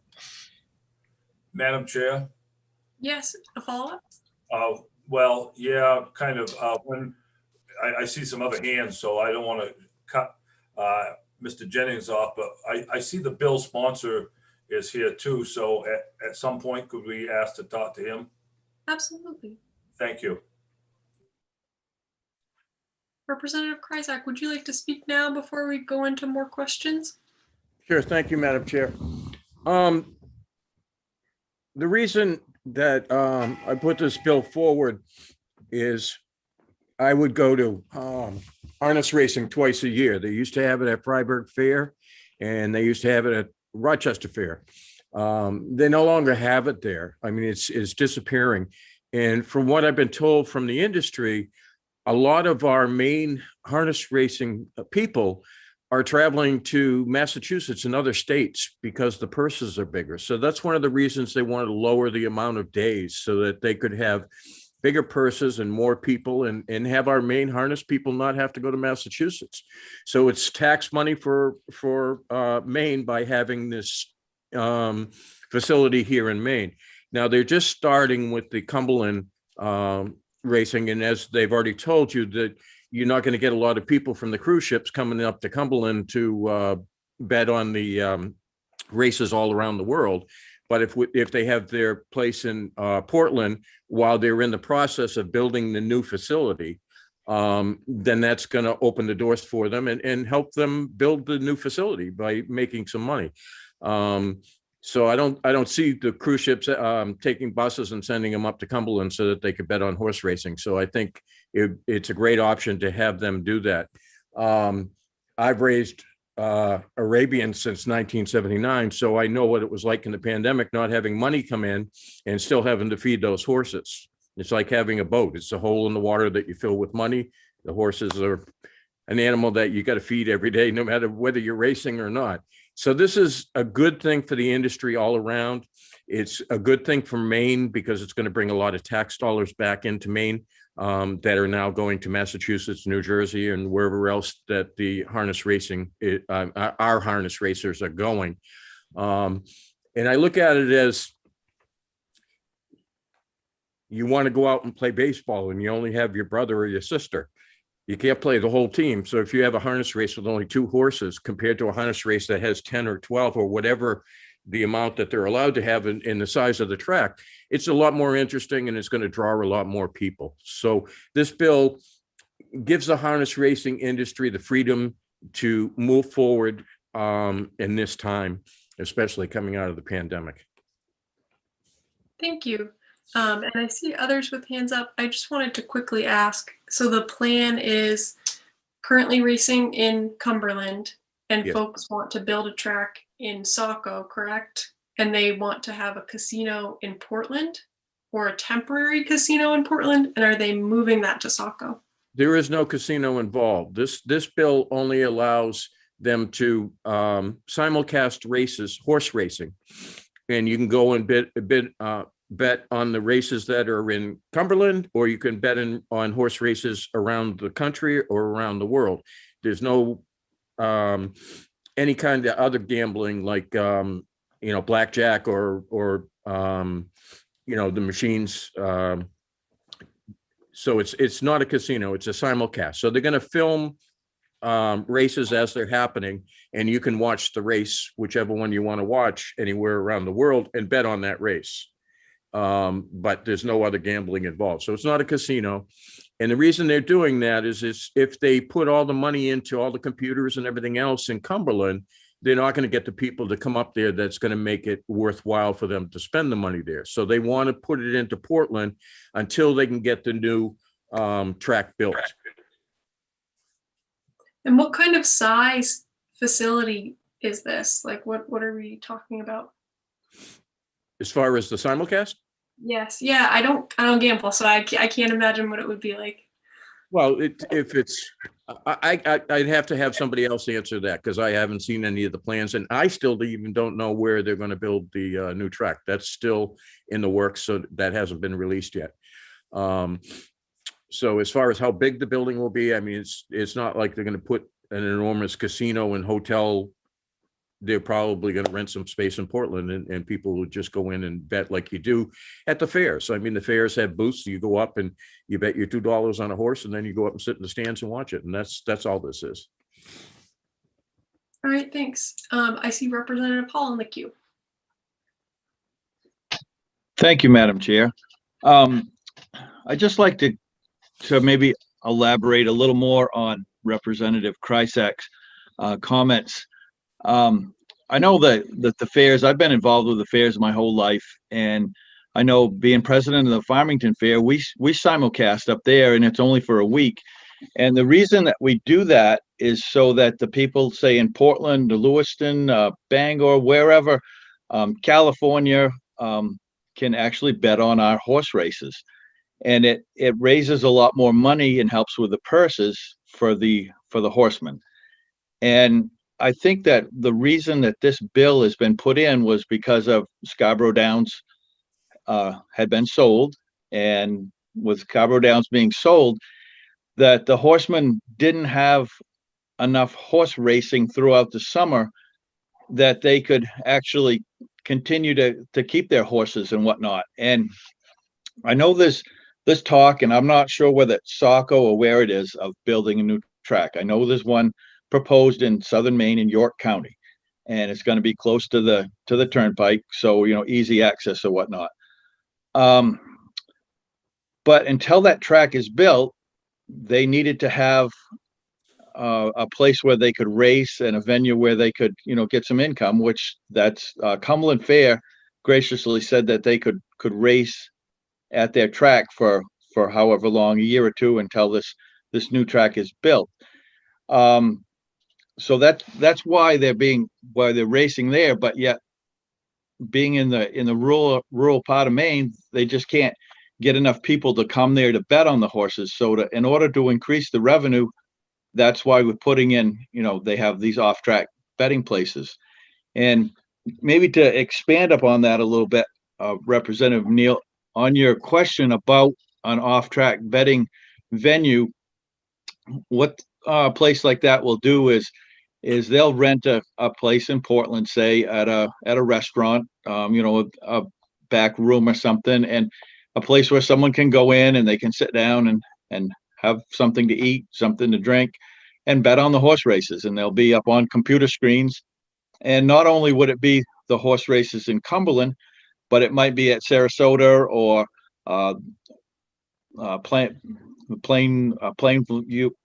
Plainwood, I believe it is in New York, New Jersey, and they can bet on all these different races at Plain Ridge. Thank you, Representative Underwood. You're right. I couldn't think of the name, but anyway, they could bet on all these different horse races at the same time, while just as a form of entertainment. So,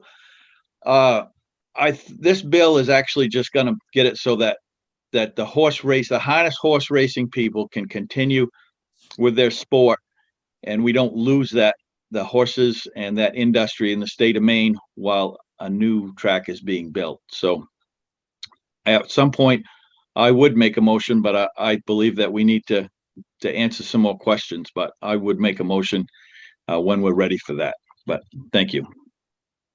All right, thank you, Representative Hall. And I see Representative Underwood's hand up.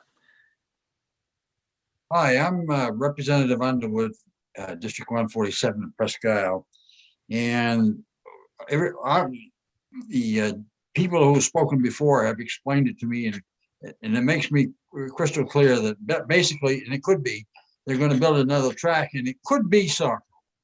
And it's in that area. And in addition to the track, they want permission to build a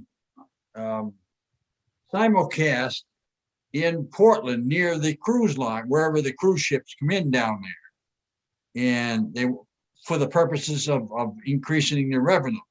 The money in the take, so to speak, is taken out of the bet, and a certain percentage, say 75%, is returned to the bettor, and 25 is what they call the take. There's different parts to the take, and part of that take is the certain percentage that is, I just had it, will go to the state, and certain part will go to the track.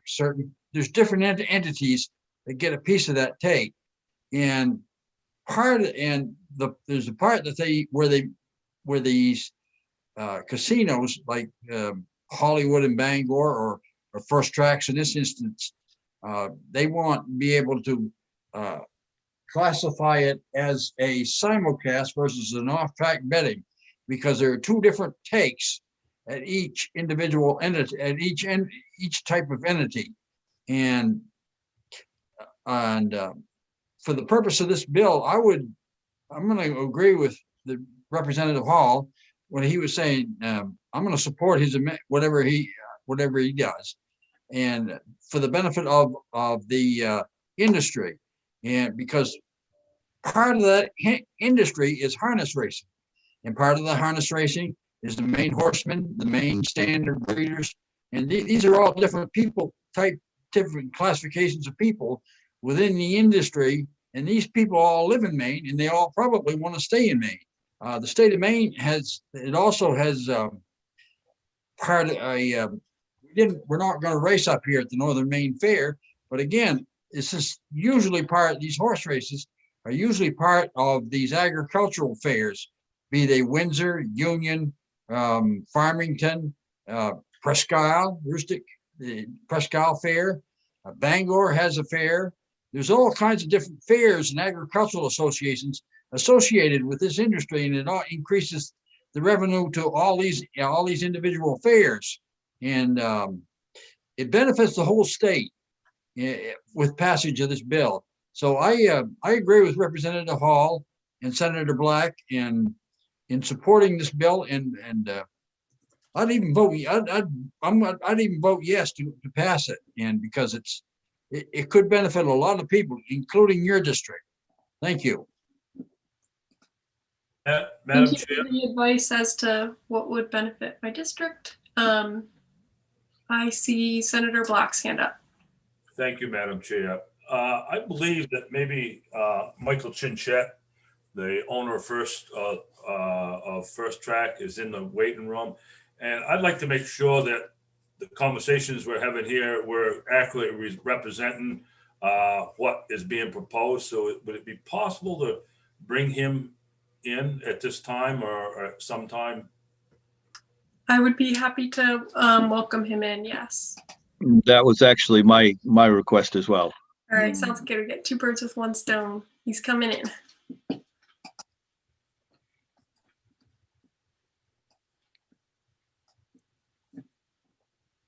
Welcome, Mr. Chinchette. I invite you to introduce yourself to the committee by saying your name and where you live and who you're affiliated with.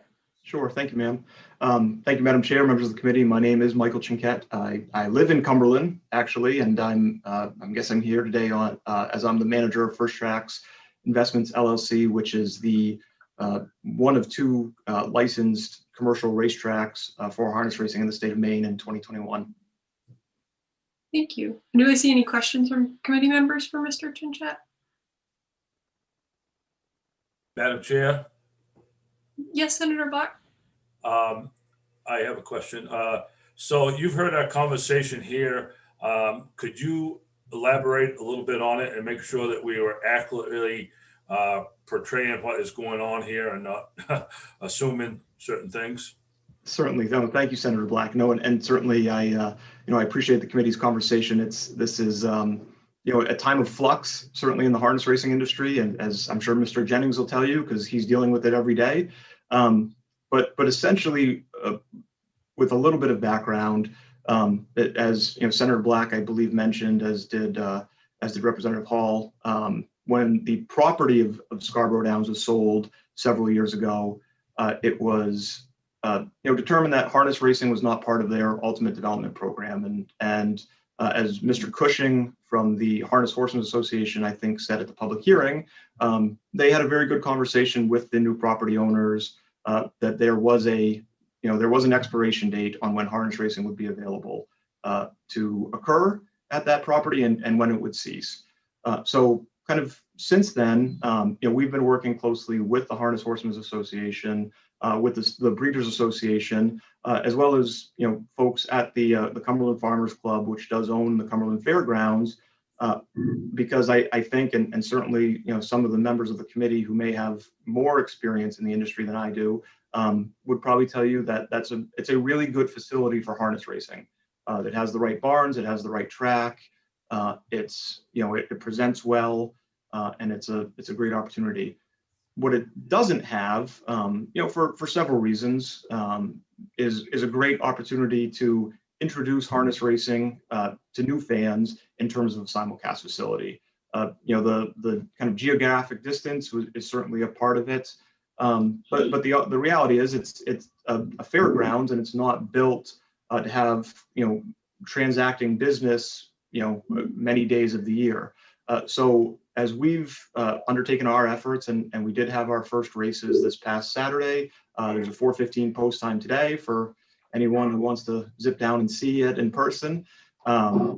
We've looked at it and said, well, we have this authorization to do simulcasting. It doesn't make sense for several reasons to do it at the fairgrounds. Bangor, as was noted, had previously received authorization from the legislature to move their simulcast facility away from the track. Obviously, Scarborough Downs, or the operators of Scarborough Downs I believe the 129th, received authorization to open up an off-track betting facility without going through the normal process for OTB licensure. So we said, well, this is an opportunity to, certainly the economics are a piece of it, but also, and I think Mr. Jennings can probably speak to this, since I think in 2017, the commission had commissioned a marketing report on the industry and how we bring new people in. And I think one of the things that was really identified in that process is, the largest city in the state really has zero connection to this industry that is not only a huge part of Maine's heritage, but also supports millions upon millions of dollars in tax revenue. And I know the economic impact study commissioned, I believe, by the University of Maine in 2016, determined that nearly 10,000 acres of land is being preserved in open space to feed horses and pasture and train and so forth, and really where everything fits. So certainly, the idea of Portland made a lot of sense because, again, there's no exposure there now. I believe, as Ms. Terry mentioned at the public hearing, there are a cadre of people that have a deep and undying passion for this, that are her present patrons, and I think they'll continue to do that. But this is an opportunity to present this sport to more eyeballs and really incorporate the whole state, or at least the Portland part of the state, into what we're trying to do. And Senator Black, you're right. The objective is to build a new track in southern Maine. The final location, Representative O'Neill, has not been finally determined. There's a couple different sites it could land. Some of that is, as probably this committee knows well, undergoing kind of our environmental studies to figure out wetlands and vernal pools and what's the appropriate location, the appropriate way to build it. So that's kind of where we stand. The more immediate need on this, one of the things I think that was mentioned or suggested is that our willingness to proceed is somehow conditioned on passage of this bill. That is not the case. But like everything, and certainly as this committee knows well, certainly with the F acronym in the committee is, construction costs have gone up precipitously due to COVID. Materials costs have gone up significantly. So the math equation is relatively skinny in any scenario, and in an increasing environment, this revenue is going to be, if it's certainly if it's passed and enacted, and we receive an authorization from the Harness Racing Commission, would be really important and helpful as we look to build a facility that really, I think, in my opinion, that people can be proud of. It's not intended to be, a casino. There is no casino tied with this. It's the opportunity to really create an outdoor space that has, horse racing as a component of entertainment. And I think over the last, certainly the last year, we've all had an even greater appreciation for the ability to get outdoors. So this is considered part of that. So I thank you, Senator Black, for letting me explain some of that. And again, obviously happy to talk through any questions the committee may have. All right, thank you. I see a hand still up from Senator Black. Are you all set, Senator Black? All right, I'm going to move to Representative Schofield. Thank you, Representative O'Neill. The harness racing industry is important. Could you elaborate on the importance of the peripherals of the harness racing industry? I think you sort of touched on it. Talking about veterinary services, tractor supply, agricultural supplies, feed supplies, those sort of peripheral things. Could you expand on what those account for in regards to the harness racing industry? Thank you. Yes, certainly. And I think I would, I appreciate the question, Representative, and I would certainly, direct the committee as well to that 2016 economic impact study completed by the University of Southern Maine. I just pulled it up. But as a whole, that study indicated there was $27 million in personal income in people's main people earning money from the industry. And you're right, Rep. Schofield. That's there's the owners of the horses, and I believe Jason Vafiates from the Breeders' Association indicated a horse owner expects to spend about $10,000 a year to keep and maintain and train a horse. And again, they don't run until they're 3 years old, so it's a $30,000 investment in Maine to get to the starting line. So it's those dollars add up significantly. And again, Rep. Schofield, you're absolutely right. Is the people who are producing hay and maintaining open space, provide that, which obviously in the winter months that open space is used for snowmobilers. It's used for hunters and other sportsmen. It's used for folks that cross country ski. And all the way. And again, it is Plain Ridge, and it's in Massachusetts as some of the competition. That goes all the way through, automotive dealers who are selling trucks to move these around, people owning tractors. It's really, a core part of the agricultural heritage. And again, does have a significant multiplier effect in terms of, all those affiliated and associated places. I think, my opinion, the other piece to that, and one of the things we're very excited about is, and I know I put it in my testimony, and I do have an updated map for the committee that I can send if anyone is interested.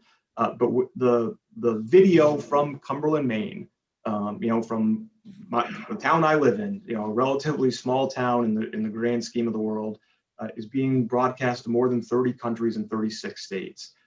And there's all those people seeing certainly what Maine racing is. But again, thinking longer term, particularly as we bring on a new facility, it's an opportunity to really advertise Maine, in terms of quite literally, signage on the backstretch as those cameras are around, but also, build some of that cultural interchange. Obviously, I think as many members of the committee know, Maine has seen significant kind of economic integration with other so-called Arctic Circle countries and provinces. And harness racing is very, very popular in Scandinavia. So that's, one of the things in longer term in the vision, we want to put Maine quite literally on the world map on this, particularly for folks who might be our trading partners, whether it's tourism, whether it's goods and services, really have that opportunity to showcase something as part of the Maine brand. Harness racing is certainly, the horse that pulls the sleigh. But I think the sleigh can go a much longer way. Thank you. Those are very good comments. Thank you. Appreciate it. Helpful. Thank you. All right, and I see a hand up from Representative Hall. Thank you, Madam Chair. It seems to me maybe that one of the only hangups on this whole thing is about the OTB, the off-track betting parlor in Portland. And the question that I would have for Mr. Chinchette is, would your entity be opposed to, if we put an amendment on the bill, that OTB would only be licensed until a new track was established in Southern Maine? And when horse racing ended at Cumberland and you moved to your new track, that OTB would close down in Portland. Would that be a possibility? Oh, absolutely. That's and candidly, Representative Hall, that's a friendly amendment. That is our plan. Again, barring some wholesale change in the entire industry done by this committee or a future legislature, the intent is not to have a permanent location in Portland. The intent is to build something that people would really, as I think you mentioned, is, as folks get off the cruise ships or as folks head down to Old Orchard or Sanford or wherever, that would be a draw in its own right. So that's absolutely a friendly amendment. And certainly, obviously the other piece to this is really twofold. One is, this only exists insofar as we're actively putting on races or actively licensed to put on races at a track. So if we ever tap out on that, our authorization to do this goes away. That is the legal licensure requirement. And the other side of it is, obviously, as this committee knows well, you confirm the members, the Harness Racing Commission is the regulatory body. They do have, some significant authority to impose conditions and do, what they believe is right in the context of everything else. So the short answer, Rep. Hall, is yes, that's a friendly amendment. And the slightly longer answer is, yeah, that's our plan. Okay.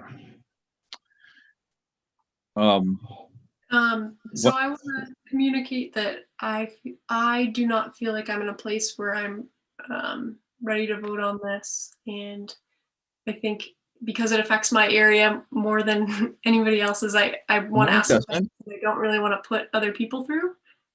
So I don't know, I'll leave it up to you guys if you want to table it Thursday. But Madam Chair, may I speak, Madam Chair? Absolutely. Yes, this is kind of an emergency clause, because if we don't vote on this, the harness horse racing people are, they're in jeopardy, and I don't see where it's going to make a difference in your area, your district, at this point. So with that being said, I would like to make a motion that this bill pass with the amendment added to it that the OTB in Portland would be closed or moved with a new track when it's opened up. And I'm not sure if the wording's correct on that, but I'm sure that Karen can help us out on that.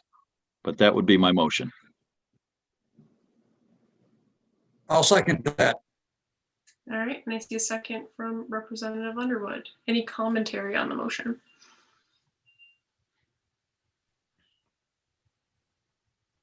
All right, seeing none, I'm just going to say, Representative Hall, that that the amendment that you have offered, should it be built in my town, guarantees that the betting facility would be in my town. And I have just expressed to you that I would like more information. So I'm really surprised. It's not typical in this committee to put off a tabling motion, and we don't have a session tomorrow in between what's going on Thursday. So I am upset. I think it's not respectful of a request that I'm making that would potentially affect my community that I would like more information about. But,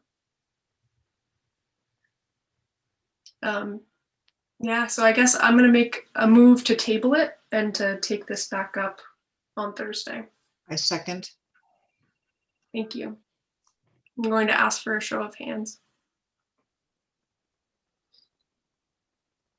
I need to count. 1, 2, 3, 4. I have 6. Out of 5. Out of how many? I'm sorry, I can't count. I have 6.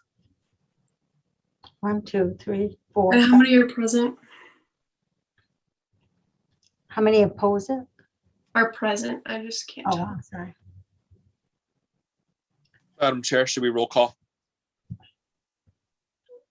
We could do that to make it easier. So this is to table 1611. Yes. LD 1611 to be tabled. Senator James Dill. Yes. Senator James Dill, yes. Senator Russell Black. No. Senator Russell Black, no. Senator Chloe Maxman. Yes. Senator Chloe Maxman, yes. Representative Maggie O'Neill.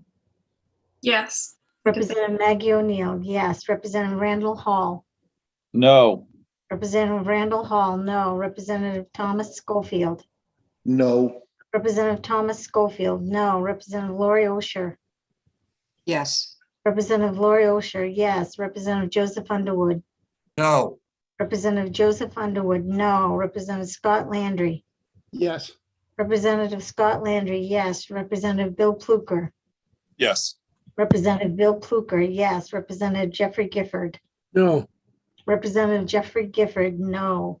Representative David McCray, absent.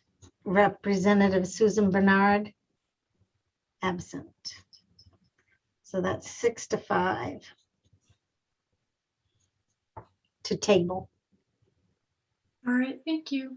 Cheryl, do we have anything left on our calendar for today after we set aside those two bills? 1565 we still have. And I believe there's a Representative Osher asked that the committee reconsider 574. All right. All right. So I'm going to open up the work session for, I'm getting the numbers wrong. Will you say the number again, please? 1565. 1565, an act to strengthen Maine's agriculture, food, and forest economy. And Karen, I'll turn it over to you. Excuse me.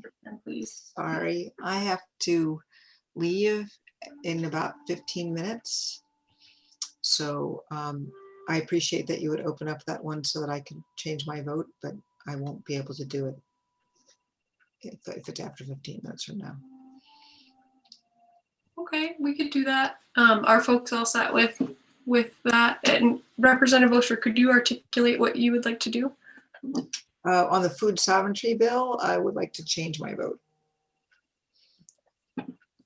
So I'm in support of Representative Pluker's amendment. So if you are on the prevailing side, which is ought not to pass, you can make that motion. So I make a motion that I change my vote to ought to pass. Madam Chair. But actually, you make a motion to reconsider, and then I make a motion to reconsider. Yeah. Madam Chair. Yes, Mr. Representative Pluker. Sorry, maybe I should have followed procedure and you should have gotten a second for the thing. I would be just to have a conversation on this bill. Would it be all right with the committee if we did this on Thursday instead of today? Does that work for everybody present? Representative Osher too? Sure, that's fine. I can agree to that. Yeah, it shouldn't take too long, so. Thank you, everybody. Thank you. Okay. All right, thanks. All right, so let's go back to Representative Talbot Ross's bill, which is LD 1565, and I'll turn it over to Karen. Thank you, Representative. So Section 2 of the bill requires the Commissioner of ACF to work with the Department of Economic and Community Development to carry out the following duties. So this is kind of not exactly the same, but this is very similar to a bill that the ACF committee of the 129th worked on.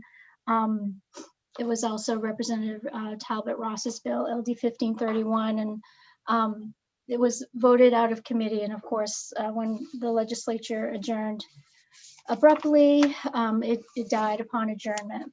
But this bill is kind of a new version of that idea. So Section 2 requires the Commissioner of ACF to work with DECD to strengthen the state's agricultural, food, and forest products economy, to expand infrastructure investments in the agricultural, food, and forest products economy, and to collaborate with other state agencies, economic development organizations, and other key institutional partners to establish a technical assistance program.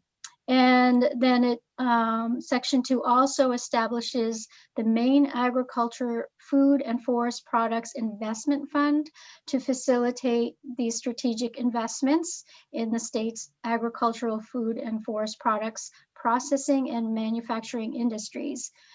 And it also establishes the Maine Agriculture, Food System, and Forest Products Infrastructure Investment Advisory Board. There's 13 members. The Commissioner of ACF or her designee, and the Commissioner of DECD or his or her designee, and 11 members appointed jointly by the two commissioners, and they have 3-year terms. So Section 3 of the bill requires the Department of ACF to undertake an assessment to identify opportunities for investment in agricultural, food, and forest products industries, to inform the development and structuring of disbursements of the fund that I spoke of earlier, and other potential natural resource industry related funds. And then finally, it requires the Commissioner of ACF to submit a report relating to that assessment in Section 3 of the bill to this committee no later than December 1st, 2021. Having said all that, I did see an email from Representative Talbot Ross this morning. I haven't really had a chance to look closely at it, but it looks like she has some amendments that she would like the committee to consider. So I don't know if there she is, if the committee would like to hear more about those. And I will leave it at that for now. Thank you, Karen. Any questions for Karen, Representative Booker? No, thank you. I was hoping to hear from the bill sponsor and Amy Winston from CEI. Absolutely. So first I'll welcome the sponsor, Representative Talbot Ross. Thank you very much. Good afternoon, distinguished members of the ACF committee. I've been having a little trouble with my internet, so if you can just let me know if for some reason I start to break up, that'd be great. I did want to offer a friendly amendment after listening to the public hearing, in which I want to thank again Representative Pluker for doing the heavy lifting and giving my testimony. I have gone back in, I've worked with both the lead Senate sponsor, Senator Hickman. I've worked with the Commissioner for DACF, Amanda Beal. I did work with Dana Duran, who had offered an amendment to this committee during his testimony, and Amy Winston, who's with us right now from Coastal Enterprises. So both the department and stakeholders I've worked on with this amendment. There are 4 overarching shifts in the bill that I'd like to talk about. One is the appointing authorities need to include the legislative branch. So in the original bill, the only appointing authority for membership onto this board is done by DACF and DECD. That I'd like to change so that there is appointing authority to the Speaker of the House and the President of the Senate. And I can get into what that specific membership will look like. The other overarching shift is that while we say in the bill, the original bill, that the appointments to the board need to have some respect for racial diversity in the state, there really is no specific mechanism to ensure that that would happen. If you look at the membership categories, there's very few members of the underserved racial communities in the state who would actually be able to fill any of these roles. So it's kind of a window dressing, if you would. So one of the changes that I'm making in this amendment is to be very specific that we have to include members of our racial diverse communities here in the state. The third shift is that the membership on the board in the original bill allowed one member to serve 3 consecutive terms of 3 years, which could mean that an individual could almost serve 10 years on this board without any change in membership.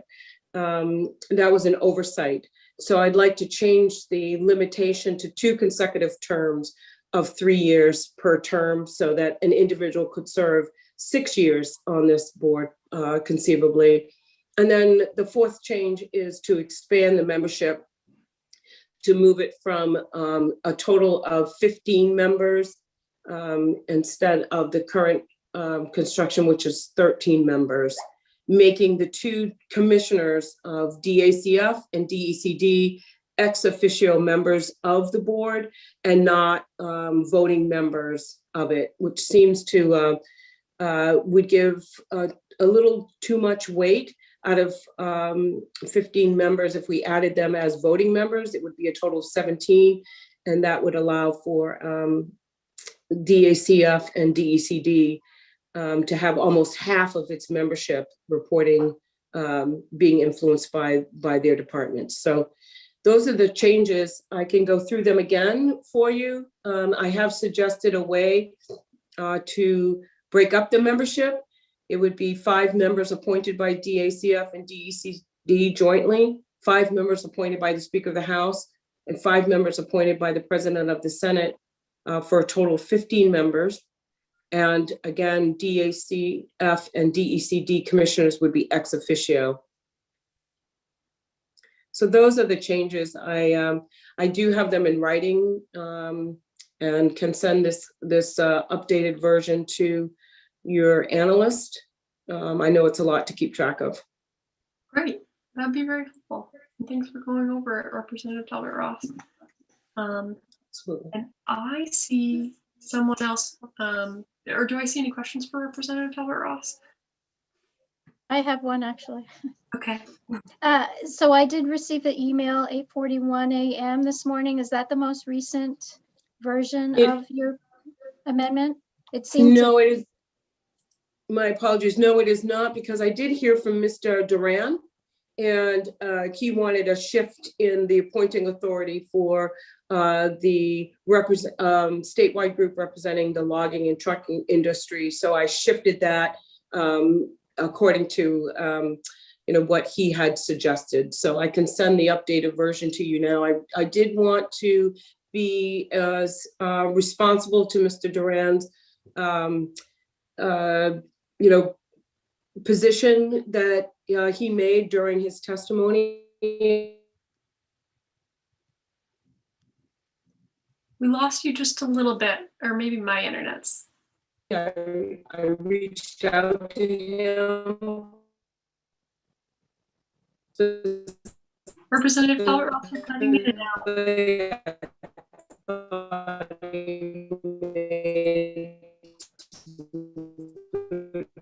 All right, I might be.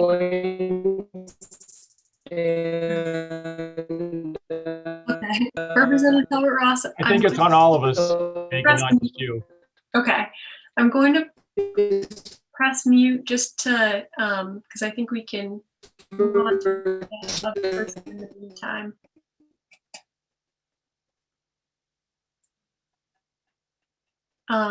I know that Ms. Winston is here and had done a lot of work on this. So Ms. Winston, could you please introduce yourself and share with the committee the background work that's gone into this? Sure. My name is Amy Winston, and I work on state policy for Coastal Enterprises, CEI, and I have worked closely with the representative and with the department and other stakeholders on this bill since its inception during the 129th. Great. And yeah. Is there anything you'd like to share about process or? Does anybody, if not, we can see if folks have particular questions. As far as the process moving forward to establish the board, if the bill is to pass, or the process that you've gone through and building it, why it would be helpful. Just you were here to share something, so I was wondering what that was. Yeah, I mean, the conversation has been that codifying the investment needs and the gaps in agriculture and value-added food products has been a real necessity for the food system sector to have a roadmap by which to benchmark progress and have an investment fund, somewhat like, the main venture fund.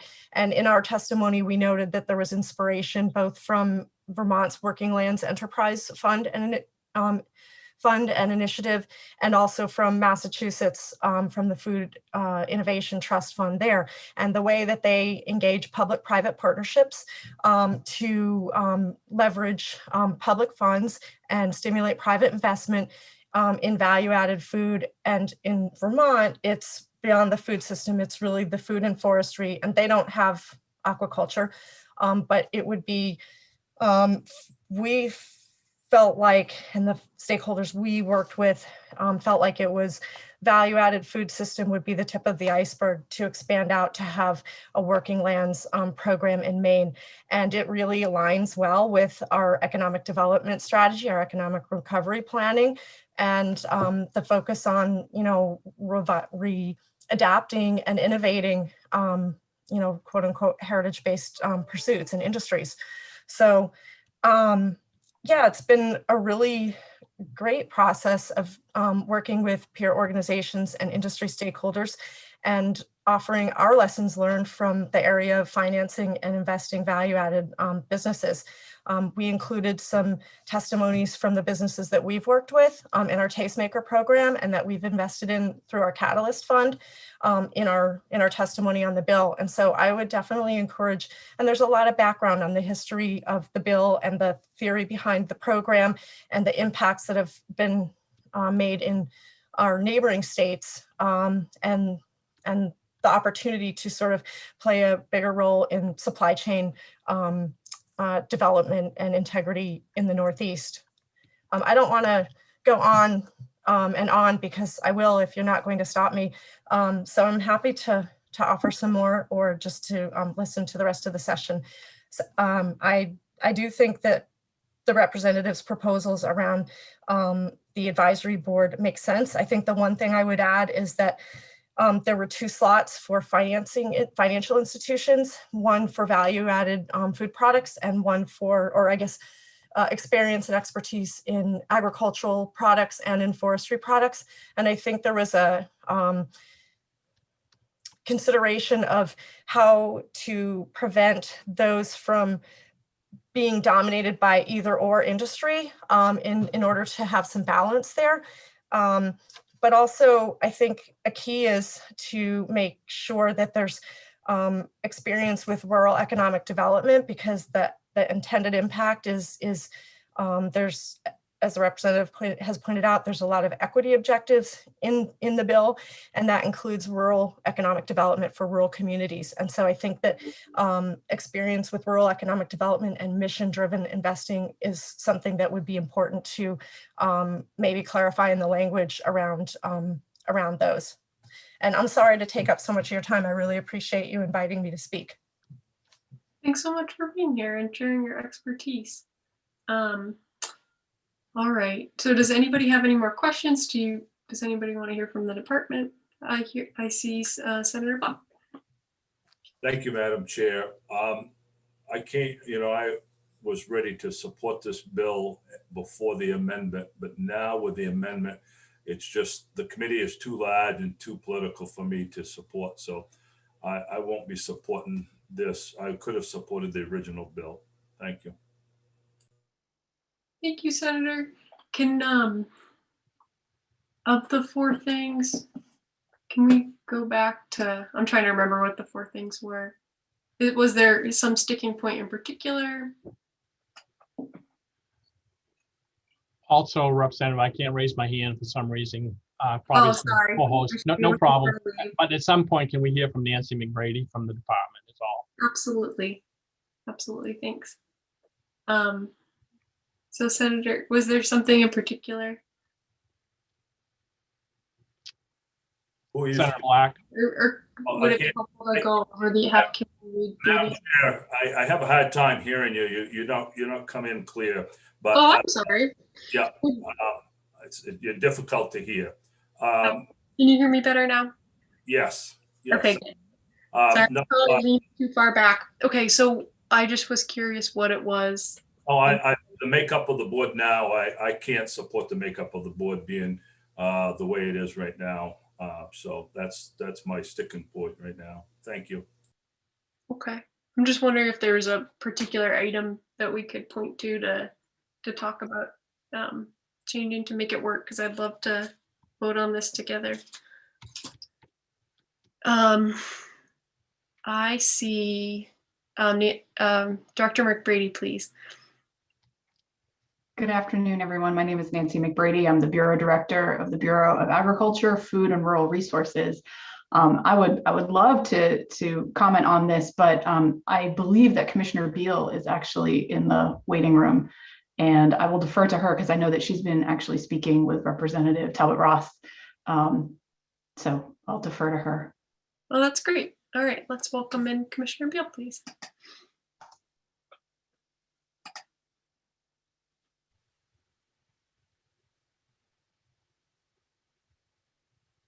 Welcome, Commissioner.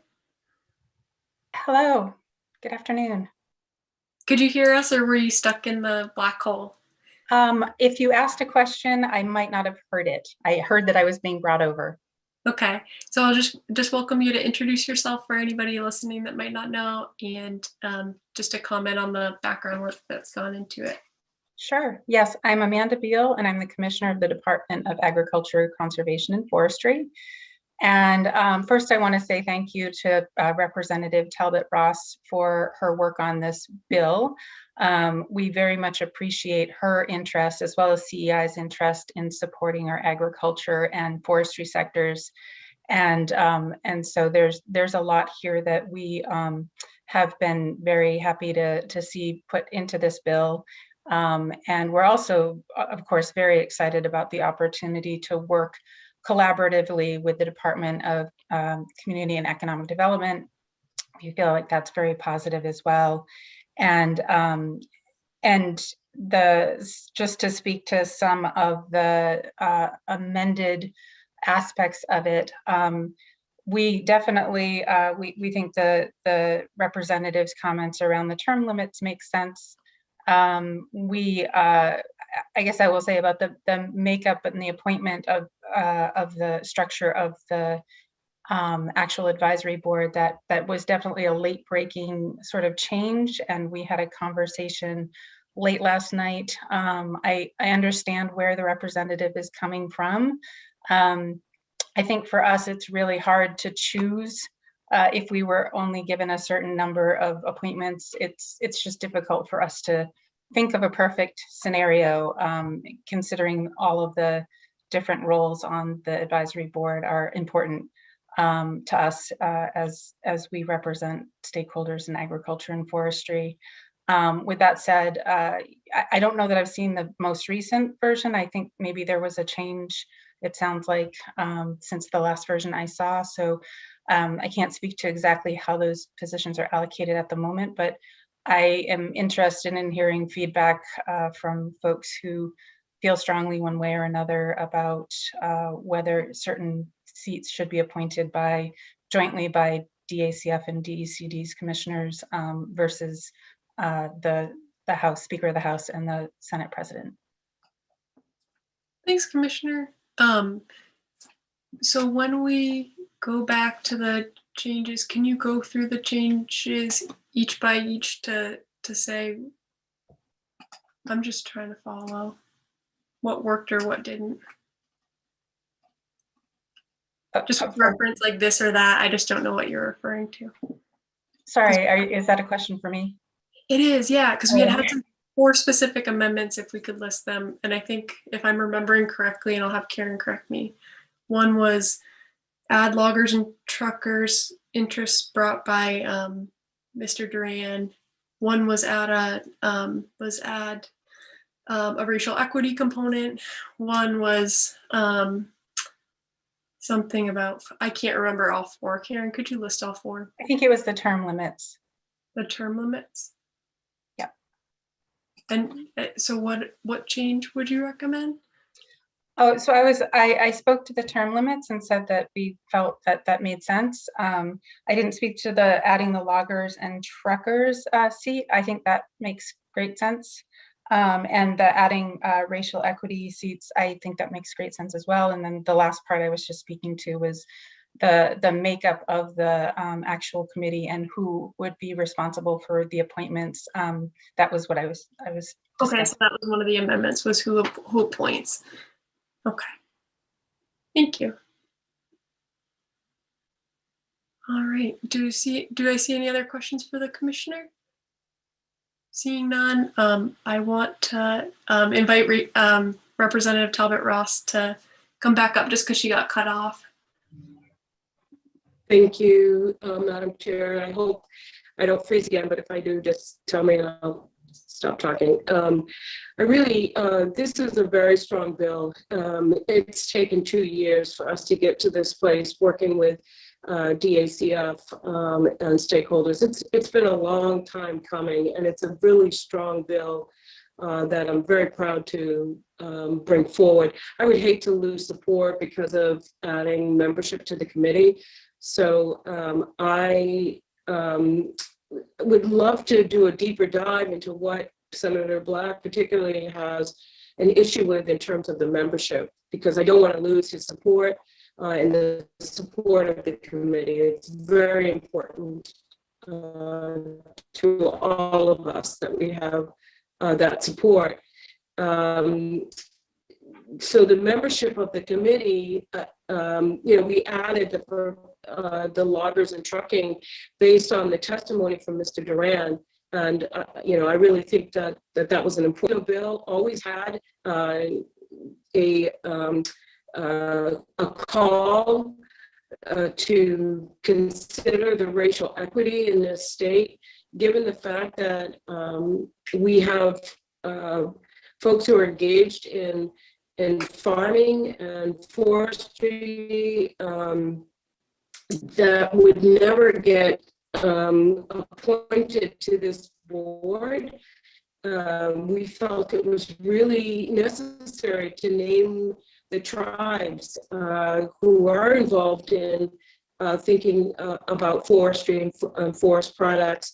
We thought it was important to name that there are Black farmers in this state that may never get a position on this board unless we're explicit about it.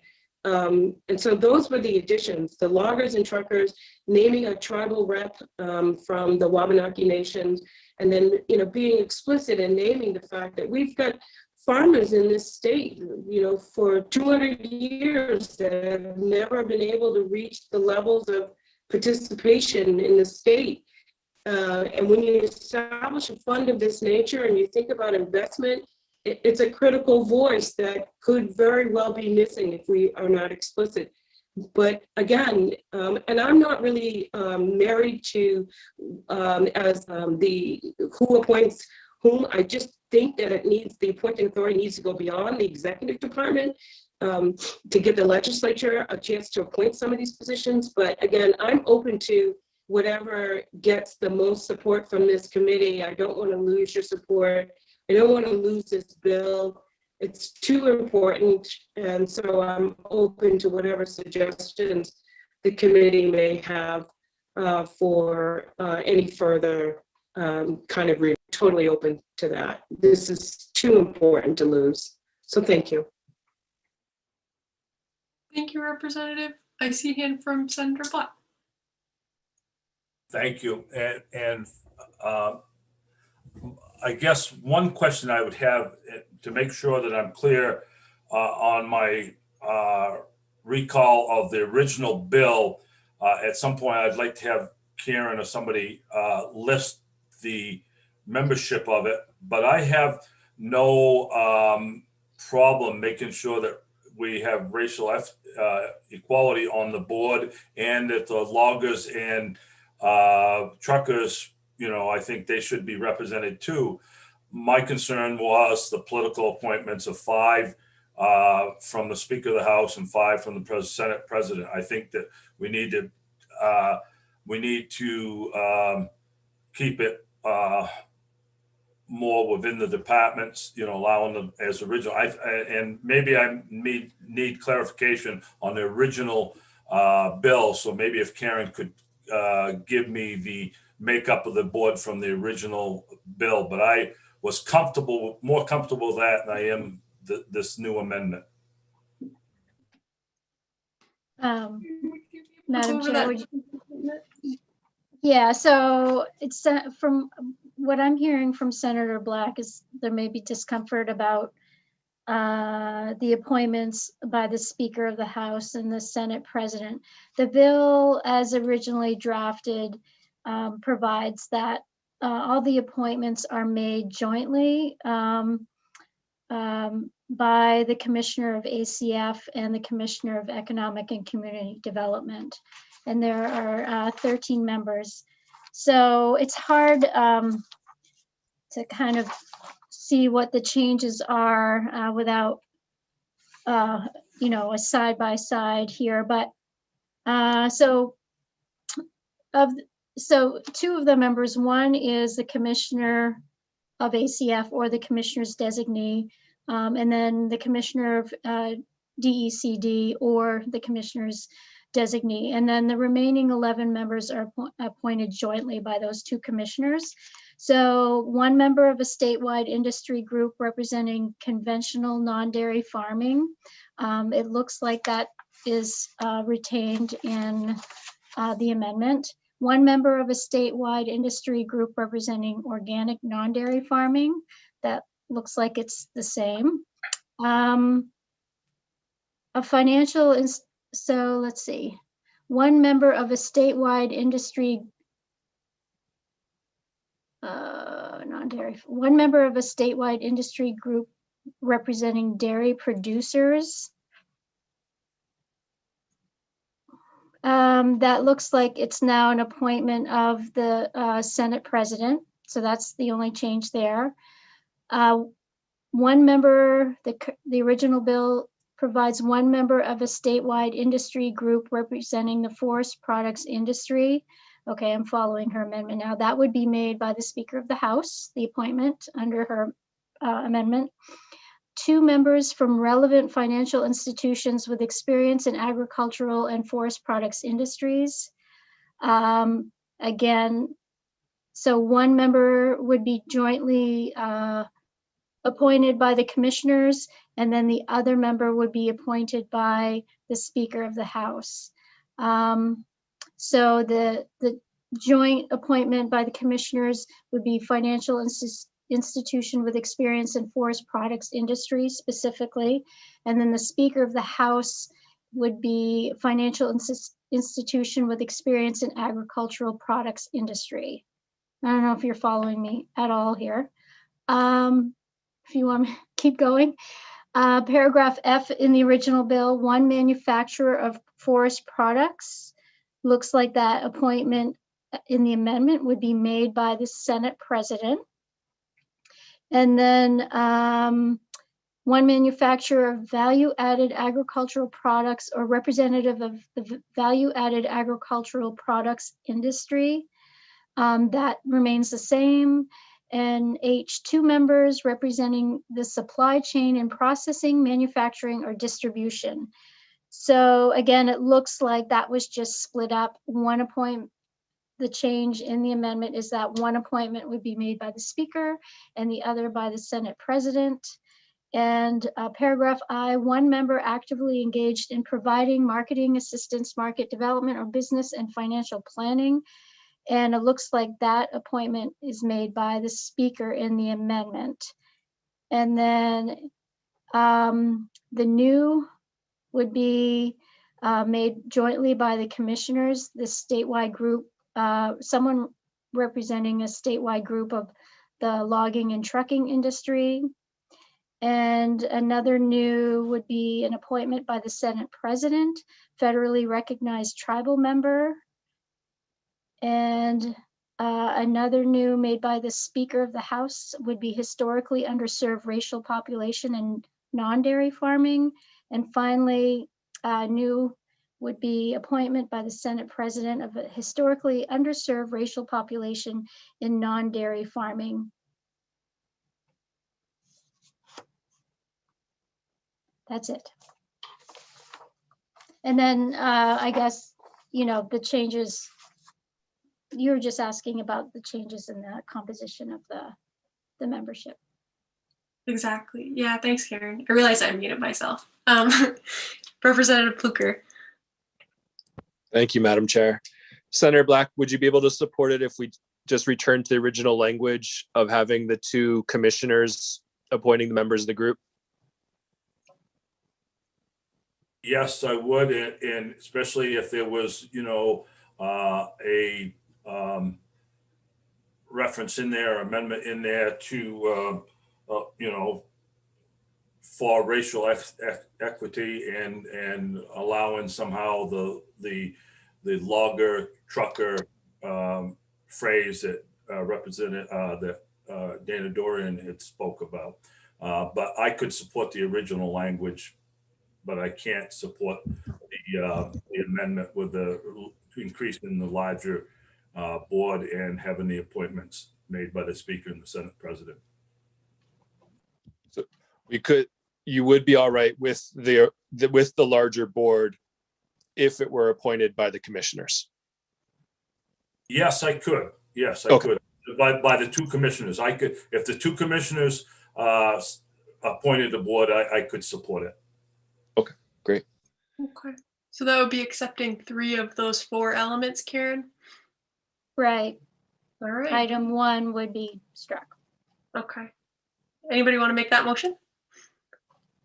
I move LD 1565 ought to pass as amended with the amendment proposed by Representative Talbot Ross, except for the appointing authority, instead of it going to the legislature, being the 2 commissioners of DACF and DECD. Okay. And do I see a second? All right, a second from Representative Landry. All right, any comment or discussion before the vote? All right, seeing none. Cheryl, would you please call the roll? Yes, LD 1565 ought to pass as amended. Senator James Dill. Yes. Senator James Dill, yes. Senator Russell Black.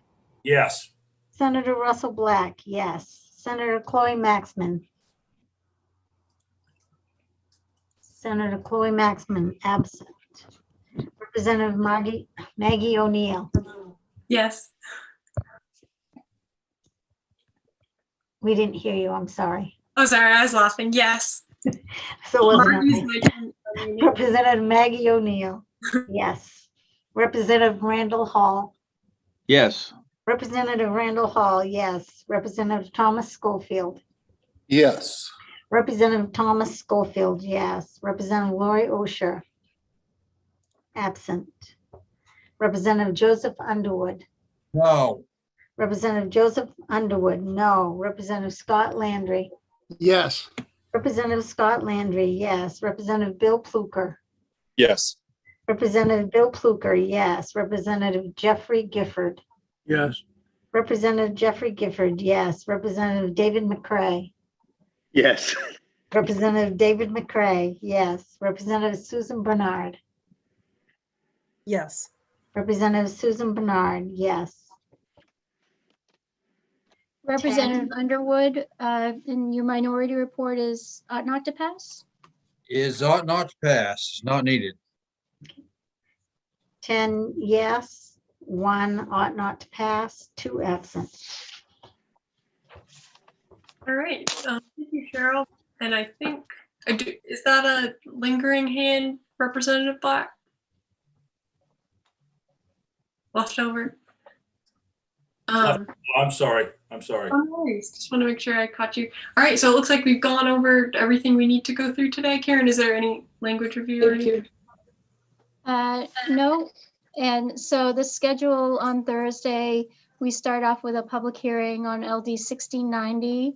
The idea is the committee might go right into work session on that bill. And then at 9:45, we'll have a discussion on the Wild Blueberry Commission because Government Oversight Committee is meeting the next day and wants our feedback. So we'll discuss that. And then we'll follow that. I'll probably ask Cheryl just to put an arbitrary time of 10 a.m., but that's certainly not any indication of the actual time. So we have all the tabled bills. Well, we didn't take up 471 and 1075, and the committee tabled 808, 1594, 1611, and there may be a reconsideration of 574. So that's what I have on my to-do list. One other thing is just everybody on the committee be aware that there's like a 99% chance that we'll meet the following Tuesday. There's going to be language review, and there's no telling if everything that we've tabled can get untabled and taken care of on Thursday, but so plan on meeting Tuesday. We'll have to, I guess, ask for permission, Karen. Or All Linda. right, sounds I mean, good. Cheryl. Do I see a motion to adjourn? All right, moved and So seconded. moved. All right, Second. guys, take care. Bye-bye. Adios. See you guys. So did this work out all right?